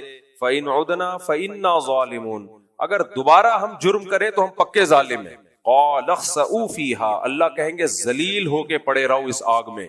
وَلَا تُكَلِّمُونَ, مجھ سے کلام بھی مت کرو. إِنَّهُ كَانَ فَرِيقٌ مِّنْ عِبَادِي, دنیا میں میرے بندوں میں ایک جماعت ایسی تھی, یقولون, جو یہ کہا کرتا تھا, ربنا آمنا, اے اللہ ہم تیری دعوت پر ایمان لے آئے, ہم تیری دعوت پر ایمان لے آئے. فاغفر لنا, پھر اس کو فکر ہوتی تھی ان سے جو کوئی غلطی ہو تو وہ اللہ معاف کرے وہ غلطی, تو وہ دعائیں مانگتے تھے اللہ ہماری خطاؤں کو معاف کر دے. ورحمنا, اور ہم پر رحم کر. وانت ارحم الراحمین, تو سب سے زیادہ رحم کرنے والا. وہ اس طرح مجھ سے دعائیں مانگا کرتے تھے, ان کو فکر تھی اپنی اصلاح کی, اور اگر غلطی ہو جائے تو معاف کروانے کی فکر میں لگے رہتے تھے کہ گناہ کو لے کے دنیا سے جانا نہیں ہم نے. فَاتَّخَذْتُمُوهُمْ سِخْرِيًّا, تم نے دنیا میں ان کا مذاق ٹھہرا لیا تھا. تم کہتے تھے یہ ہیں جو سائنس کو نہیں مانتے, یہ ہیں انگریز کہاں سے کہاں پہنچ گیا, اور یہ ابھی تک پردہ کرو, ماں باپ کی اطاعت کرو, 5 ٹائم نماز پڑھو, رمضان کے روزے رکھو, رات کو تہجد میں اٹھ کے اللہ سے دعائیں مانگو. آج ہمارا سیکولر لبرل طبقہ یہی باتیں کر رہا ہے. گورا کہاں سے کہاں پہنچ گیا, ان کے تو بوائے فرینڈ ہو, بیوی ہو, نجی مسئلہ ہے, زنا کرو, ہومو سیکشولیٹی, بھائی کیا ہے اس کا ترقی سے کیا تعلق ہے. دنیا میں ایک ہی چیز کو لبرل لوگوں نے باپ بنا لیا جس کو ترقی کہتے ہیں, ترقی کے علاوہ ان کا کوئی اور دوسرا غم ہے ہی نہیں. تو فَاتَّخَذْتُمُوهُمْ سِخْرِيًّا, تم نے ان کا مذاق ٹھہرا لیا تھا. حَتَّىٰ أَنسَوْكُمْ ذِكْرِي, اور تم ان مذہبی لوگوں کے خلاف اتنا جا چکے تھے کہ اس مخالفت نے تمہیں میری یاد سے بالکل ہی محروم کر دیا, ان کی دشمنی میں مجھے بھول گئے تم. وَكُنْتُمْ مِنْهُمْ تَضْحَكُونَ, اور تم ان سے ہنسا کرتے تھے. دیکھ انی جزیتہم اليوم بما صبروا, ان کے صبر کا آج میں نے ان کو کیسا بدلہ دیا ہے. الیوم کا لفظ بڑا مزے کا ہے قرآن میں, الیوم آج دیکھو کیسا بدلہ دیا. انہم ہم الفائزون, آج وہی کامیاب ہیں, وہی وہ لوگ آج کامیاب ہیں. پھر اللہ ان سے کہے گا قال کم لبثتم فی الارض عدد سنین, جس ترقی کے پیچھے تم پاگل ہوئے تھے, ہم ترقی کے خلاف نہیں ہے, بار بار اس مضمون کو میں واضح کر چکا ہوں, لیکن وہ ترقی جو اللہ سے غافل کر دے, خدا کا باغی بنا دے, اس ترقی پہ 100 دفعہ لعنت بھیجو. تو فرمایا کہ اچھا تم یہ بتاؤ جس دنیا کے پیچھے تم لگے ہوئے تھے, تم اس دنیا میں کتنا عرصہ ٹھہرے ہو. قالوا لبثنا یوما او بعض یوم, کہیں گے ہم ایک دن یا آدھا دن. آخرت کا دن اتنا لمبا ہوگا نا کہ اس دنیا کے طویل دنوں کو وہ سمجھ رہے ہوں گے کہ ایک دن یا آدھا دن, یہ وہ ایک یا آدھا دن ہے جس کے پیچھے آخرت برباد کر دی. قال ان لبثتم الا قلیلا, اللہ کہیں گے واقعی بہت تھوڑے رہے ہو دنیا میں. لو انکم کنتم تعلمون, کاش یہ تم پہلے جان لیتے. یہ 50 60 70 سال ککھ بھی نہیں ہے, یہ 2 ٹکے کا ٹائم جس کو ہم اتنی ویلیو دے رہے ہیں, اتنے اس کو ویلیو دے رہے ہیں, کچھ بھی نہیں ہے بھائی. ہے اس میں لوگ ہیں کہ میری تنخواہ اتنی نہیں ہے, میرے پاس پیسے نہیں ہے, صحیح ہے نا, وہ وہاں چلا گیا امریکہ, وہ جاپان چلا گیا. مفتی صاحب کے دیکھو کبھی جاپان جا رہے ہیں, کبھی امریکہ جا رہے ہیں, ہمیں بتا رہے ہیں کہ دنیا کچھ بھی نہیں ہے, 2 ٹکے کی دنیا ہے. تو بیٹھو نا انڈا موڑ پہ, کیوں جاپان کی ٹرینیں دکھا دکھا کے ہمیں سڑا رہے ہو, ساتھ غیروں کے میری قبر پہ آتے کیوں ہو, تم جلاتے نہیں مجھ کو تو جلاتے کیوں ہو. بڑا ٹائٹ شعر ہے, جلانا کہتے ہیں زندگی دینا, جلانا کا مطلب تپانا. تو عاشق جو تھا نا اپنی معشوقہ کی محبت میں, عشق میں اتنا غمزدہ ہوا کہ مر ہی گیا بیچارہ نا, بیمار ہو کے. جب مر گیا تو قبر میں جائے گا, ظاہر ہے. اس کا خیال یہ تھا کہ اب میری محبوبہ قبر کی زیارت کے لیے تو آ جائے گی نا, کہ میری یاد میں مر گیا. تو محبوبہ اپنے والے کے ساتھ آئی, کمبخت وہ اکیلی قبر پہ بھی نہیں آئی, وہ آئی اپنے فرینڈ کے ساتھ جس کے تپن اور جلن میں یہ مرا تھا. تو اس موقع پر اس مردے نے یہ شعر کہا, ساتھ غیروں کے میری قبر پہ آتے کیوں ہو, تم جلاتے نہیں مجھ کو تو جلاتے کیوں ہو. تم زندہ نہیں کر سکتے، ہونا تو یہ چاہیے تھا تم مجھے زندہ کرتے، یار میری یاد میں مر گیا، اب ڈاکٹروں سے ہم کوشش کرتے ہیں اس کو دوبارہ زندہ کرنے کی. تو کہہ رہے تم جلاتے نہیں مجھ کو تو جلاتے کیوں، تو اور تپا رہے ہو مجھے. یہ کہاں سے کہاں شعر نکل گیا، یہ بات کیا چل رہی. ہاں جاپان کی ٹرینیں، تو لوگ مجھے کہتے ہیں ایک طرف بات کرتے ہو دنیا 2 ٹکے کی نہیں ہے، تو ٹھیک ہے 2 ٹکے کی نہیں ہے، تو پھر جاپان کی ٹرینیں ہمیں دکھا کے جلاتے کیوں ہو؟ تم ہمیں جاپان بھجوا نہیں سکتے تو ٹرینیں دکھا کے جلاتے. تو دنیا رکھنا، دنیا کو انجوائے کرنا بری چیز نہیں ہے، اس کو آخرت کے مقابلے میں ترجیح دینا بری چیز ہے. جب 2 چیزوں کا مقابلہ ہوتا ہے نا تو پھر مہنگی چیز کو لیا جاتا ہے. آپ کے پاس ایک کسی نے آپ کو چینی کا کپ دے دیا، سادہ سا چینی سے، وہ چینی نہیں جو چینی کے پتھر کے کپ ہوتے ہیں، تو آپ اس کو لے لو گے. لیکن اگر وہ کہتا ہے یہ توڑو گے تو سونے کا کپ دوں گا، تو فوراً اس کو کیا کرو گے؟ توڑ دو. اگر نہیں دے رہا تو اسی کو رکھو گے آپ. تو جہاں دنیا اور آخرت میں ٹکراؤ ہوتا ہے وہاں دنیا کو لات مار دو. بھائی جاپان کی ایسی کی تیسی، ٹھیک ہے نا، پھر ایسی کی تیسی جاپان کی. تو جہاں ٹکراؤ نہیں ہو رہا، دنیا اللہ نے انسان کے لیے پیدا کی ہے، انجوائے کرو بھائی. تو یہاں بھی یہی ہے کہ یہ آخرت کے مقابلے میں اتنی تھوڑی ہے کہ پہلے کیا ہے آخرت. تو اللہ کہیں گے چند دن تم دنیا میں رہے ہو اور اس کو اتنا تم نے بڑھا لیا تھا، خدا کو ناراض کر دیا. تو پھر آگے اللہ ان سے کیا کہیں گے؟ افحسبتم انما خلقناکم عبثا. کیونکہ جو یہ سن رہے نا آیتیں، ہو سکتا ہے اس کو بھی ان جہنمیوں پہ ترس آئے کہ اللہ ان کو آگ میں کیوں جلا رہا ہے. تو اللہ ان سے مکالمہ کہے گا افحسبتم، یہ بہت اہم آیت ہے، کیا تم نے یہ گمان کر رکھا تھا انما خلقناکم عبثا، کہ ہم نے تم کو بیکار پیدا کر دیا ہے، یہ پوری کائنات تمہارے لیے اور تمہارے ذمہ کوئی کام ہی نہیں ہے، تم صرف لائف کو انجوائے کرنے کے لیے، زنا کرنے کے لیے، شراب پینے کے لیے، لڑکیوں سے لائن مارنے کے لیے تمہاری کوئی ذمہ داری نہیں ہے، میں تمہیں پیدا کر کے بھول گیا ہوں، تم یہ سمجھ بیٹھے تھے. یہ ایسے ہے جیسے آپ نے کسی کو بہت پیسہ دے کے، باپ نے فرانس بھیجا پڑھنے کے لیے، ٹھیک ٹھاک پیسہ دیا، ادھر سے قرضے ادھر سے قرضے، بڑی مشائل سے ویزے لگوا کے اس کو بھیج دیا. اب وہ وہاں جا کے گٹکے پان میں اڑا رہا ہے، تو باپ کیا کہے گا؟ بھائی تو یہ سمجھ رہا تھا کہ میں نے تجھے انجوائے کرنے کے لیے بھیجا ہے وہاں. تو مطلب کیا؟ یہ استفہام انکاری ہے، یعنی ایسا ہرگز نہیں ہے. تو نے اگر سمجھائے تو بہت غلط سمجھا، اس کی تجھے سزا ملے گی، جائیداد سے آگ کر دوں گا، کچھ بھی کر دوں گا. تو اللہ فرماتے افحسبتم انما خلقناکم عبثا، تم یہ سمجھ بیٹھے تھے کہ ہم نے تمہیں بیکار پیدا کر دیا، وانکم الینا لا ترجعون، اور تم ہمارے پاس حساب و کتاب کے لیے آؤ گے نہیں. جیسے باپ کہے میں نے تمہیں بھیج دیا، میں تو پوچھوں گا نہیں بیٹا کتنے پیسے کہاں خرچ کیے ہیں. تو یہ جو نعمتیں اللہ نے ہمیں دی ہیں، یہ کون سی نعمت کہاں خرچ کی؟ ہم یہ سمجھتے ہیں کہ اللہ نعمت دے کے بھول گیا ہے. تو اللہ کہتے ہیں ایسا نہیں ہے. کیوں؟ فتعال اللہ الملک الحق، جو حق بادشاہ ہے وہ اس عیب سے پاک ہے کہ ایویں میں کچھ کر کے بس بنا کے چھوڑ دے، یہ نہیں ہو سکتا. دیکھو اگر آخرت نہیں ہے نا تو اللہ کا ظالم ہونا لازم آتا ہے، کیونکہ دنیا میں اتنے بڑے بڑے بدماش اور ظالم ہیں، ان کو دنیا میں سزا نہیں ملتی، بلکہ وہی حکومت کر رہے ہوتے ہیں. الزام جھوٹوں پہ لگتے ہیں، بے گناہ، یعنی الزام بے گناہوں پہ لگتے ہیں، جھوٹے الزام، اور بے گناہ لوگ بدنام ہو جاتے ہیں، لوگ سچ سمجھنے لگتے ہیں اس کو. انسان کے پاس یقینی ذرائع نہیں ہے جس سے پتا چلے کہ کون ملزم ہے اور کون. بھائی جج کیا کرے گا؟ گواہوں کو دیکھ کے پھندے پہ چڑھا دے گا کسی کو؟ ہو سکتا ہے وہ گواہ جھوٹ بول رہے ہوں، نہ اس میں جج کا قصور ہوتا ہے، وہ گواہ جھوٹ بول رہے ہوتے ہیں. بعض دفعہ گواہوں کو غلط فہمی ہو جاتی ہے.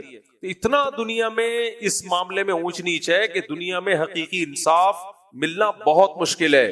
100 انسانوں کے قاتل ہیں دنیا میں. جاپان میں جو بم برسا تھا اس میں لوگوں کی حالت کیا ہوئی تھی، اب تک وہاں اثرات ہیں اس کے. تو اس لیے اللہ نے قرآن میں کہہ دیا لا تحسبن اللہ غافلا عما یعمل الظالمون، جو ظالم جو کچھ کر رہا ہے اللہ کو غافل مت سمجھو، اللہ نہیں چھوڑے گا. تو اس لیے اگر آخرت نہیں ہے تو یہ تو بھائی اللہ پہ سیدھا سیدھا الزام ہے کہ اللہ تعالیٰ دنیا میں بھی حکمران ایسے اندھیری چلائی بھی ہوتی ہے، تو نے بھی کیا کیا ہوا ہے. تو اس لیے اللہ کہتے ہیں نیکوں کو اچھا بدلہ ملے گا، ان کی نیکیاں بھی ضائع نہیں ہوں گی. ایسا قاعدہ قرآن نے بیان کیا نا، یہ سن کے ایک انگریز مسلمان ہوا تھا، اس نے مجھے خود بتایا. میں نے ایک انگریز دیکھا، مجھے غفار بھائی لگ رہے تھے وہ انگریز میں، کالر والی قمیض پہنی ہوئی ہے، جیسے ہم لوگ نہیں یہاں بڑے کالر والی قمیض اور چوڑے پائنچوں کی شلوار، ادھر ہی یہاں یہیں ادھر ہی اسی پلاٹ میں قریب میں. کسی نے بتایا بھائی امریکن ہے، مسلمان ہوا ہے. اچھا یہ امریکی جب مسلمان ہوتے ہیں تو بالکل چینج ہو جاتے ہیں، انہوں نے پینٹ شرٹ بھی چھوڑ دی. میں نہیں کہہ رہا پینٹ شرٹ ناجائز ہے، حرام ہے، لیکن میں اس کی ایک سوچ بتا رہا ہوں. اس نے کہا یار پورا جو مسلمانوں کا ڈریس ہمیشہ سے رہا ہے. ایسے میں نے اور بھی انگریز دیکھے ہیں. ایک انگریز مسلمان ہوا پورا جبہ، ہمارے مدرسے میں آتا تھا، وہ اتنی لمبی نماز پڑھتا, اتنی لمبی. ہم نے کہا بھائی ہمیں شرم آتی تھی. پھر میں نے کہا یار یہ تو بہت ماشاءاللہ بڑے خشوع و خضوع سے بڑی لمبی نماز پڑھتا ہے یہ. تو پھر مجھے ایک واقعہ یاد آیا. کسی نے کہا ایک آدمی مسلمان ہوا تو ریونڈ گیا تو اس نے دیکھا یہاں تو بڑی سپیڈ سے ایک بندہ نماز پڑھ رہا ہے. تو اس غیر مسلم نے بولا تو بہت جلدی پڑھ رہا ہے. کہہ رہا ہے یار ہمارا پرانا کنیکشن ہے اللہ تعالیٰ سے, تمہارا بھی نیا نیا ہے نا, بحال ہونے میں ٹائم لگتا ہے. تو ابھی نئے نئے مسلمان ہوئے, کنیکشن بحال ہونے میں ٹائم لگتا ہے. ہمارا پرانا کنیکشن ہے, فوراً ہمارا کنیکشن اللہ سے بحال ہو جاتا ہے. تو خیر اچھا, وہ جو گورا تھا نا جو مسلمان ہوا جبا شبا, وہ بھی قربانی دے. وہ کہتا ہے میں زندگی وقف کر دی اللہ کے لیے بس. ہم نے اس سے پوچھا تمہارا پرانا نام کیا تھا, کیا کرتے تھے؟ اس نے کہا پچھلی زندگی کو میں مٹی ڈال چکا ہوں, نہ میں اس بارے میں سوال پوچھنا پسند کرتا ہوں نہ جواب دے. کشتیاں جلا دی. ایسا یہ ہوتی ہے خاندانی توبہ. آج لڑکے فلم دیکھنے سے توبہ کرتے ہیں, سینما گھر نہیں جائیں گے, پھر وہیں سے گزر کے سائڈوں پہ یوں کر کے دیکھ رہے ہو. پھر کہتے ہیں مفتی صاحب توبہ کر تو لیتے لیکن توبہ پہ قائم نہیں رہتے. ابے قائم کیسے رہے گا جب انہی گلی محلوں میں بار بار جا رہا ہے, وہی سائن بورڈ بار بار دیکھ رہا ہے, تو کہاں سے قائم رہے گا؟ جب فوش فلموں کی عادت اللہ نہ کرے پڑ گئی تو بند کمرے میں لیپ ٹاپ دیکھتے کیوں ہو بیٹھ کے بھائی؟ اس کو توبہ نہیں کہتے. تو توبہ کا مطلب کیا ہے؟ یو ٹرن لے لے آدمی. تو اس گورے نے ایسا یو ٹرن لیا, کشتیاں جلا دی.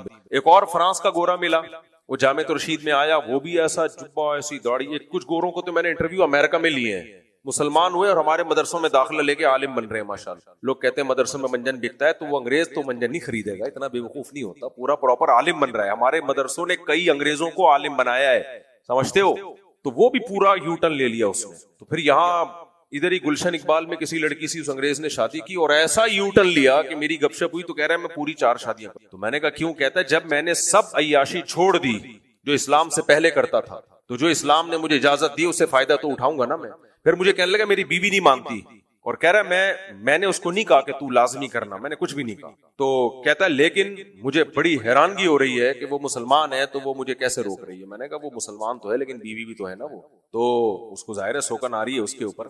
کہہ رہے لیکن میں کروں گا, جب میری اتنی گرل فرینڈ تھی, اس نے کہا کہ میری اتنی گرل فرینڈ تھی, میں نے سب کچھ چھوڑ چھاڑ دیا, تو اب جو اسلام نے میں اسلام لایا ہوں تو پھر پورا اسلام. تو اس کی نظر میں پورا اسلام یہ تھا کہ پوری ٹوٹل, خالی یہی چیز نہیں تھی ماشاءاللہ, تہجد گزار اور داڑھی اور ماشاءاللہ بڑا زبردست لباس. خیر, تو اللہ تعالیٰ فرماتے ہیں فتعال اللہ الملک الحق, اللہ جو برحق بادشاہ ہے وہ اس عیب سے پاک ہے. تو میں یہ کہہ رہا تھا, ہاں یہ آیت اصل میں سنانے لگا تھا جس کو دیکھ کے وہ غیر مسلم مسلمان ہوا, جو یہاں گورا آیا تھا نا, جو غفار بھائی لگ رہے تھے بالکل ایسے دیسی لباس. تو میں نے اس سے پوچھا بھائی کیا آپ نے اسلام, اس نے کہا ڈے آف ججمنٹ کو جس طرح اسلام ایکسپلین کرتا ہے ایسا کوئی بھی ایکسپلین نہیں کرتا, اور کہا انسان کو انسان بنانے کے لیے ضروری ہے کہ آخرت پر ایمان رکھے. تو اس میں قرآن کی آیت دیکھو, فَمَن يَعْمَلْ مِثْقَالَ ذَرَّةٍ خَيْرًا يَرَهُ, ایک ذرہ کے برابر بھی نیکی کی ہوگی نا اللہ ضائع نہیں کرے گا, سامنے لے آئے گا قیامت کے دن, ذرہ برابر بھی. وَمَن يَعْمَلْ مِثْقَالَ ذَرَّةٍ شَرًّا يَرَهُ, ذرہ برابر بھی برائی کی ہوگی اللہ وہ بھی لے آئے گا سامنے. تو مَا لِهَذَا الْكِتَابِ لَا يُغَادِرُ صَغِيرَةً وَلَا كَبِيرَةً إِلَّا أَحْصَاهَا.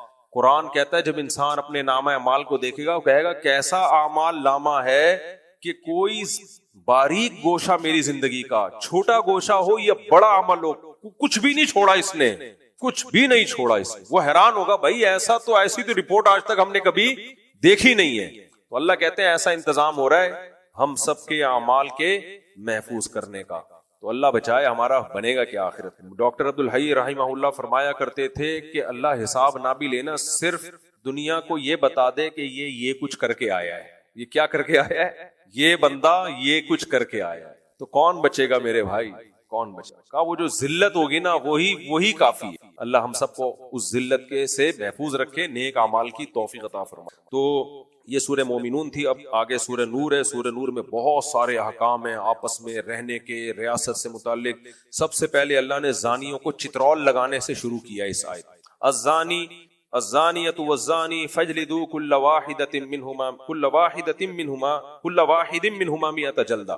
زنا کرنے والا لڑکا ہو یا لڑکی ہو, جو کنوارے ہیں ان کی بات ہو رہی ہے. حدیث سے پتہ چلتا ہے کہ دونوں کو اللہ کہتے ہیں چوک پہ کھڑا کر کے کمبختوں کو 100 کوڑے مارو.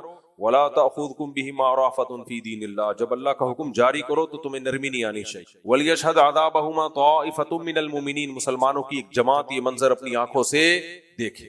تو پھر اللہ نے بتایا زانی لوگوں کو گندی عورتیں پسند ہوتی ہیں اور گندی عورتوں کی طرف رغبت بھی زانی مردوں میں ہی ہوتی ہے. جو پاکیزہ لوگ ہوتے ہیں الخبیثات للخبیثین والخبیثون للخبیثات، ناپاک مرد ناپاک عورتوں کے لیے، ناپاک عورتیں ناپاک مردوں کے لیے. گندی سے یہاں مراد ہے زانی، فاحشہ. ایک مرد پہ ٹکی نہیں رہی ہے نا. تو آج کل گرل فرینڈ بوائے فرینڈ میں بڑا عذاب یہ بھی ہے کہ شادی تو ہو جاتی ہے لیکن پرانے والوں کی یادیں رہ جاتی ہیں. پھر وہ کمپیئر کریں. میرے پاس بہت کیسز آتے ہیں، کبھی اکیلے میں آؤں خوشبو لگا کے میں بتاؤں گا آپ کو کیا ہو رہا ہے سوسائٹی. وہ پرانے والا تھوڑا سا نئے والے نے برا سلوک کیا نا شوہر نے، تو پرانا بوائے فرینڈ یاد آنا شروع. کاش وسیم سے شادی کر لیتی تو آج یہ دن نہ دیکھنے. بھائی وسیم سے کرتی نا تو اس میں کچھ اور عیب نظر آتے ہیں. تو ریلیشن میں بھی ہو جاتی ہیں بعض دفعہ. واٹس ایپ پہ کتنی طلاقیں ہو چکی ہیں. موبائل پکڑا پرانی والی نکلی. اس طرح شوہر کا بھی ہے، گرل فرینڈ بوائے فرینڈ، تو شوہر کا بھی پرانوں سے شادی یہاں ہو گئی لیکن اب یاد کون آ رہی ہے؟ پرانی والی. پھر وہ غفار کے نام سے اس کے نمبر سیو کیے ہوئے. وسیم اور بیگم نے ایک دن پکڑ لیا کہ بھائی یہ تو رخشندہ ہے، یہ وحیدہ ہے، یہ محمودہ ہے. محمود نہیں، وہ محمودہ نکلا. محمودہ نکلی. وحید جو تھا وہ وحیدہ نکلی. کیا گندا غلیظ معاشرہ ہے یا نہیں ہے؟ اس سب کی بیس کیا ہے؟ کو ایجوکیشن، بے پردگی. خدا کی قسم باہر لوگوں کو تمہاری ایجوکیشن سے کوئی لینا دینا نہیں ہے. پتہ ہے پنجاب میں ہمارے علماء نے بات کی وزیر اعلیٰ سے کہ بھائی پنجاب میں یہ کو ایجوکیشن سسٹم کیوں ہے؟ پہلے مردوں کے الگ ہوتے تھے، لڑکیوں کے الگ. انہوں نے کہا باہر جو ہمیں قرضہ آ رہا ہے نا، انہوں نے بولا کہ ساتھ بٹھاؤ گے تو پیسے دیں گے ورنہ نہیں. اس سے پتہ چلتا ہے کہ ان کو تعلیم سے زیادہ ہمارا خاندانی نظام تباہ کرنے کا یہ پیسے اس لیے دے رہے ہیں. اتنے نیک نہیں ہے کہ یہ لوگ ترقی کر کے چاند پہ ہماری طرح پہنچ جائیں. وہ چاہ رہے ہیں بغیرتی میں ہماری جیسے ہو جائیں. ترقی تو انہوں نے خاک بھی نہیں کرنی، ٹھیک ہے نا. تو ان کو پتا ہے ہمارے پاس ترقی ہے، غیرت ختم ہو گئی. ان کے پاس ترقی نہیں ہے لیکن غیرت ہے. تو غیرت تو چھینو نا ان کم بختوں سے. وہ ایجوکیشن اتنی زیادہ ہو گئی ہے. بے غیرتی یار. جن عورتوں کے ناخن کسی نے نہیں دیکھے تھے، جن لڑکیوں کے باپ تبلیغ میں 4 مہینے کے لیے نکلا ہوا ہوگا، پیچھے بیٹی کالج میں کیا گل کھلا رہی ہے ابا کو پتا نہیں ہوگا. تبھی تو جامع رشید کہتا ہے بھائی ہم اس کو ایجوکیشن کو ختم نہیں کر سکتے تو ہم خود سے تو یونیورسٹیاں بنا سکتے ہیں نا. تو خود بناؤ یونیورسٹی، اپنے کنٹرول میں لو. اسی وجہ سے غزالی یونیورسٹی بنائی ہے. آپ لوگ بھی بناؤ، جو لوگ جن کے کو بھی اللہ نے وسائل دیے ہیں خود بنائیں یونیورسٹیاں. اس میں تعلیم اچھی ہو، ماحول اسلامی ہو اس میں. تو اللہ نے فرمایا اچھا یہ جو حدیث قرآن کی ہے نا، خبیث مرد خبیث عورتوں کے لیے، اس کا مطلب یہ نہیں کہ پاکیزہ آدمی کی خبیث عورت سے شادی نہیں ہو سکتی یا پاکیزہ عورت کی خبیث آدمی سے نہیں. یہ تو ہو سکتا ہے، دھوکے سے سب کچھ ہو سکتا ہے. مطلب ہے کہ ان کی رغبت انہی میں ہوتی ہے. باقی دھوکے سے کسی کی شادی کسی سے ہو گئی تو ایک الگ بات ہے. اس پہ کچھ لطیفے اکیلے میں ملوں گے. بھائی عمر اعجاز کون ہے؟ عمر اعجاز جلدی بتائیں. ان کی والدہ کی طبیعت اوپر خراب ہو رہی ہے، وہ اپنی والدہ کو لے کے جائیں. ان کی والدہ کی طرف سے پیغام آیا ہے. جلدی شابش دیکھیں یہاں نہیں ہے بھائی، تلاش کریں جلدی سے. تو اللہ نے حکم دیا 100 کوڑے مارو. پھر اللہ نے میاں بیوی کے لیے ایک الگ حکم دیا. اچھا دوسرا حکم اللہ نے دیا کہ جو بھی کسی پہ زنا کی تہمت لگائے تو 4 گواہ لے کر آئے. 4 گواہ اگر نہیں لے کر آتا تو الٹا اس کی پشت پہ 80 کوڑے مارے جائیں. اس سے پتہ چلتا ہے یہ جو ہم بڑے آرام سے کہتے ہیں نا فلاں زانی ہے، فلاں بدکار ہے، تو یہ آپ اپنے خلاف اسلامی عدالت میں کیس کروا رہے ہو، اس کے خلاف نہیں کروا رہے. آپ سیاسی اختلاف ہوتا ہے تو فلاں زانی ہے، فلاں یہ ہے، فلاں وہ ہے. بھائی آپ قرآن پڑھتے ہو، قرآن نے 4 گواہوں کے بغیر کسی کو زانی کہنے پر پابندی لگائی. اسی میں وہ مسئلہ بھی حل ہو جاتا ہے. میں نے ایک دفعہ بیان ریکارڈ کروایا تھا کہ میاں بیوی 2 سال سے دور ہیں، بچہ پیدا ہو گیا تو حلال ہی کا کہلائے گا. وہ اس پہ وہ جو تماشا بنایا، کیونکہ علم ہے نہیں لوگوں کے پاس کہ یہ دیکھو کرامتی بچے ان کے یہاں پیدا ہو رہے ہیں. وہ سورہ نور کی آیات سے پتہ چلتا ہے. کیونکہ اب اگر آپ اس بچے کو زانی، اس بچے کو ولد الزنا کہتے ہو، اس کا مطلب آپ اس کی ماں کو کیا کہہ رہے ہو؟ بولو زانی. تو شریعت کہتی ہے 4 گواہ لے کر آؤ. اس پہ کسی کو اشکال ہوتا ہے کہ بھائی ہم تو وہ آدمی کو کے کھاتے میں کیسے ایک بچہ ڈال دیں؟ مرد کو تو پتا ہے میں 2 سال سے نہیں ملا تو یہ میرا بچہ کہاں سے ہو گیا، 2.5 سال سے 3 سال سے نہیں ملا تو میرا بچہ کہاں سے ہو گیا. تو شریعت نے سورہ نور میں آگے کہا ہے کہ مرد اگر بیوی پہ الزام لگاتا ہے کہ یہ زانی ہے تو لگا سکتا ہے، وہ اس کو یہ رائٹ ہے. اس کے لیے 4 گواہ ہونا ضروری نہیں ہے. لیکن پھر وہ 5 قسمیں اٹھائے گا کورٹ میں جا کے کہ اگر میں جھوٹ بول رہا ہوں تو مجھ پہ اللہ کی لعنت. آگے تفصیل ہے اس کی، میں ڈیٹیل میں نہیں جاتا. پھر عورت بھی قسم اٹھائے گی کہ یہ اگر جھوٹ بول رہا ہے، یہ اگر سچ بول رہا ہے تو مجھ پر اللہ کا غضب. اس طرح 5 قسمیں اٹھانے کے بعد عورت اگر قسم اٹھانے سے باز آ گئی تو پھر ہم اس کو زانی کہیں گے. باز نہیں آئی تو شریعت پھر زانی کہنے کی اجازت نہیں دیتی. تو یہ ہم نے قرآن و سنت سے مسئلہ نکالا ہے. ان اسکالرز کو قرآن و سنت تو آتا نہیں ہے، تو یہ کہہ رہے کرامتی بچہ. بخاری کی حدیث ہے الولد للفراش، جس کی بیوی کے بچہ پیدا ہوگا تو شوہر ہی کا بچہ کہلائے گا وہ. اس حدیث میں یہ نہیں ہے کہ 6 سال نہ ملے ہوں 10 سال نہ ملے ہوں. اب آپ کہتے ہو عقلاً ممکن نہیں ہے، واقعی ممکن نہیں ہے، لیکن یہاں ہم نے عقل کو شریعت کے آگے ڈال دی. بھائی اسلام کہہ رہا ہے کہ اس بچے کو حلالی ماننا پڑے گا. بچے کے باپ کو یہ رائٹ ہے وہ بولے نہیں میرا نہیں ہے تو بول دیا، کس نے منع کیا اسے؟ وہ بولے نا. وہ بول نہیں رہا، انجینئر علی مرزا بول رہا ہے یا کوئی اور مولانا صاحب بول رہے ہیں. بھائی جس کا بچہ نہیں ہے وہ کہے، اس کو یہ رائٹ ہے میرا نہیں ہے، وہ بول دے میرا نہیں ہے. ٹھیک ہے، شریعت کہے گی اس کا مطلب تمہاری بیوی نے زنا کیا ہے، وہ کہے نہیں زنا نہیں کیا لیکن یہ میرا نہیں ہے، تو یہ لطیفہ ہوگا کہ نہیں ہوگا؟ تو وہ کہے گا ہاں زنا کیا ہے. تو اسلام کہتا ہے 4 گواہ لے کر آؤ، وہ کہے گا گواہ نہیں. تو پھر اسلام کہتا ہے سورہ نور نے کہا 5 قسمیں اٹھا لو. 5 قسمیں اٹھا لے تو ہم مان لیں گے اس کا بچہ نہیں ہے. اس پروسیس کے بغیر ہم نہیں کہہ سکتے کہ اس کا بچہ نہیں ہے. تبھی فقہا نے کہا پھر فرض کیسے کریں؟ بھائی ہمیں کیا پتا کوئی جن اٹھا کے لے گیا ہوگا، کیا ہو گیا ہو. ہم شریعت کے آگے اپنی عقل کو ڈال رہے ہیں. ان کو چونکہ شریعت کا پتہ نہیں ہے تو پھینکے جا رہے ہیں اور ہمارا بھی مذاق اڑا رہے ہیں کہ کرامتی بچے پیدا ہوتے ہیں ان کے یہاں. فضول بات. تو جب اسلام کا نہیں پتا ہوتا تو ایسے ہی بازاری لینگویج استعمال کی جاتی ہے. تو یہ فقہا نے جو مسئلہ نکالا ہے سورہ نور سے بھی اور صحیح ہے بخاری سے بھی کہ الولد للفراش، یہ نبی نے بحث ہی بند کر دی ہے ہمیشہ کے لیے کہ بچہ کس کا ہوگا؟ جس کی بیوی کے ہاں پیدا ہوا ہے. یہ حدیث ہے ہی اس لیے کہ اب تمہیں یہ بحث کرنے کی اجازت ہی نہیں ہے کہ پاسبل تھا یا نہیں تھا. اب سوال پیدا ہوتا ہے یہ عقل کے خلاف کام کا اسلام نے حکم کیوں دیا ہے؟ 2-3 سال دور رہے میاں بیوی، بچہ ہو گیا تو پھر بھی ہم کہیں گے بھائی یہ جمشیدی کا بچہ ہے. پہلی بات تو جمشید کو اجازت دی ہے کہ وہ بولے نہیں ہے، وہ چپ بیٹھا ہے تو کسی اور کو ٹانگ اڑانے کی اجازت نہیں ہے. تو ایسا کیوں کیا شریعت نے؟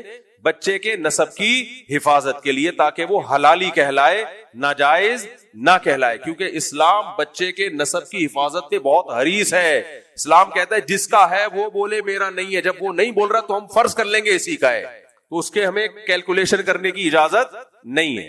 تو یہ اسلام پہ اعتراض ہو رہا ہے آپ کا، یہ ہم پہ نہیں ہو رہا. کچھ چیزیں ایسی ہوتی ہیں جو اسلام نے چشم پوشی سے کام لیا اس میں تاکہ بچوں کی حفاظت ہو. کیونکہ بغیر باپ کا بچہ اسلام کی نظر میں ایسے جیسے مرا ہوا، اس کی کوئی زندگی نہیں ہے. اس کو نسب سے محروم نہیں کرنا چاہتا اسلام.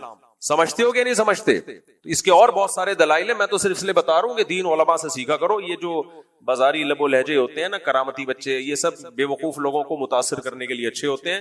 جنہوں نے اسلامک لا پڑھا ہوتا ہے ان کو پتا ہوتا ہے کہ اس میں شریعت کی حکمتیں کیا ہیں، اس میں مصلحتیں کیا ہیں. بس یہ کافی ہے. اب آگے پھر جو ہے نا حضرت سیدہ عائشہ رضی اللہ تعالی عنہا پہ جو تہمت لگی تھی، اللہ نے اس کی پوری برات کا اعلان کیا. سیدہ عائشہ رضی اللہ تعالی عنہا کی پاک دامنی کا پورے 2 رکوع اس پہ نازل ہوئے. امی عائشہ کی پاک دامنی پہ وہ بڑے دلچسپ ہیں، لیکن وقت ہمارا مکمل ہو گیا.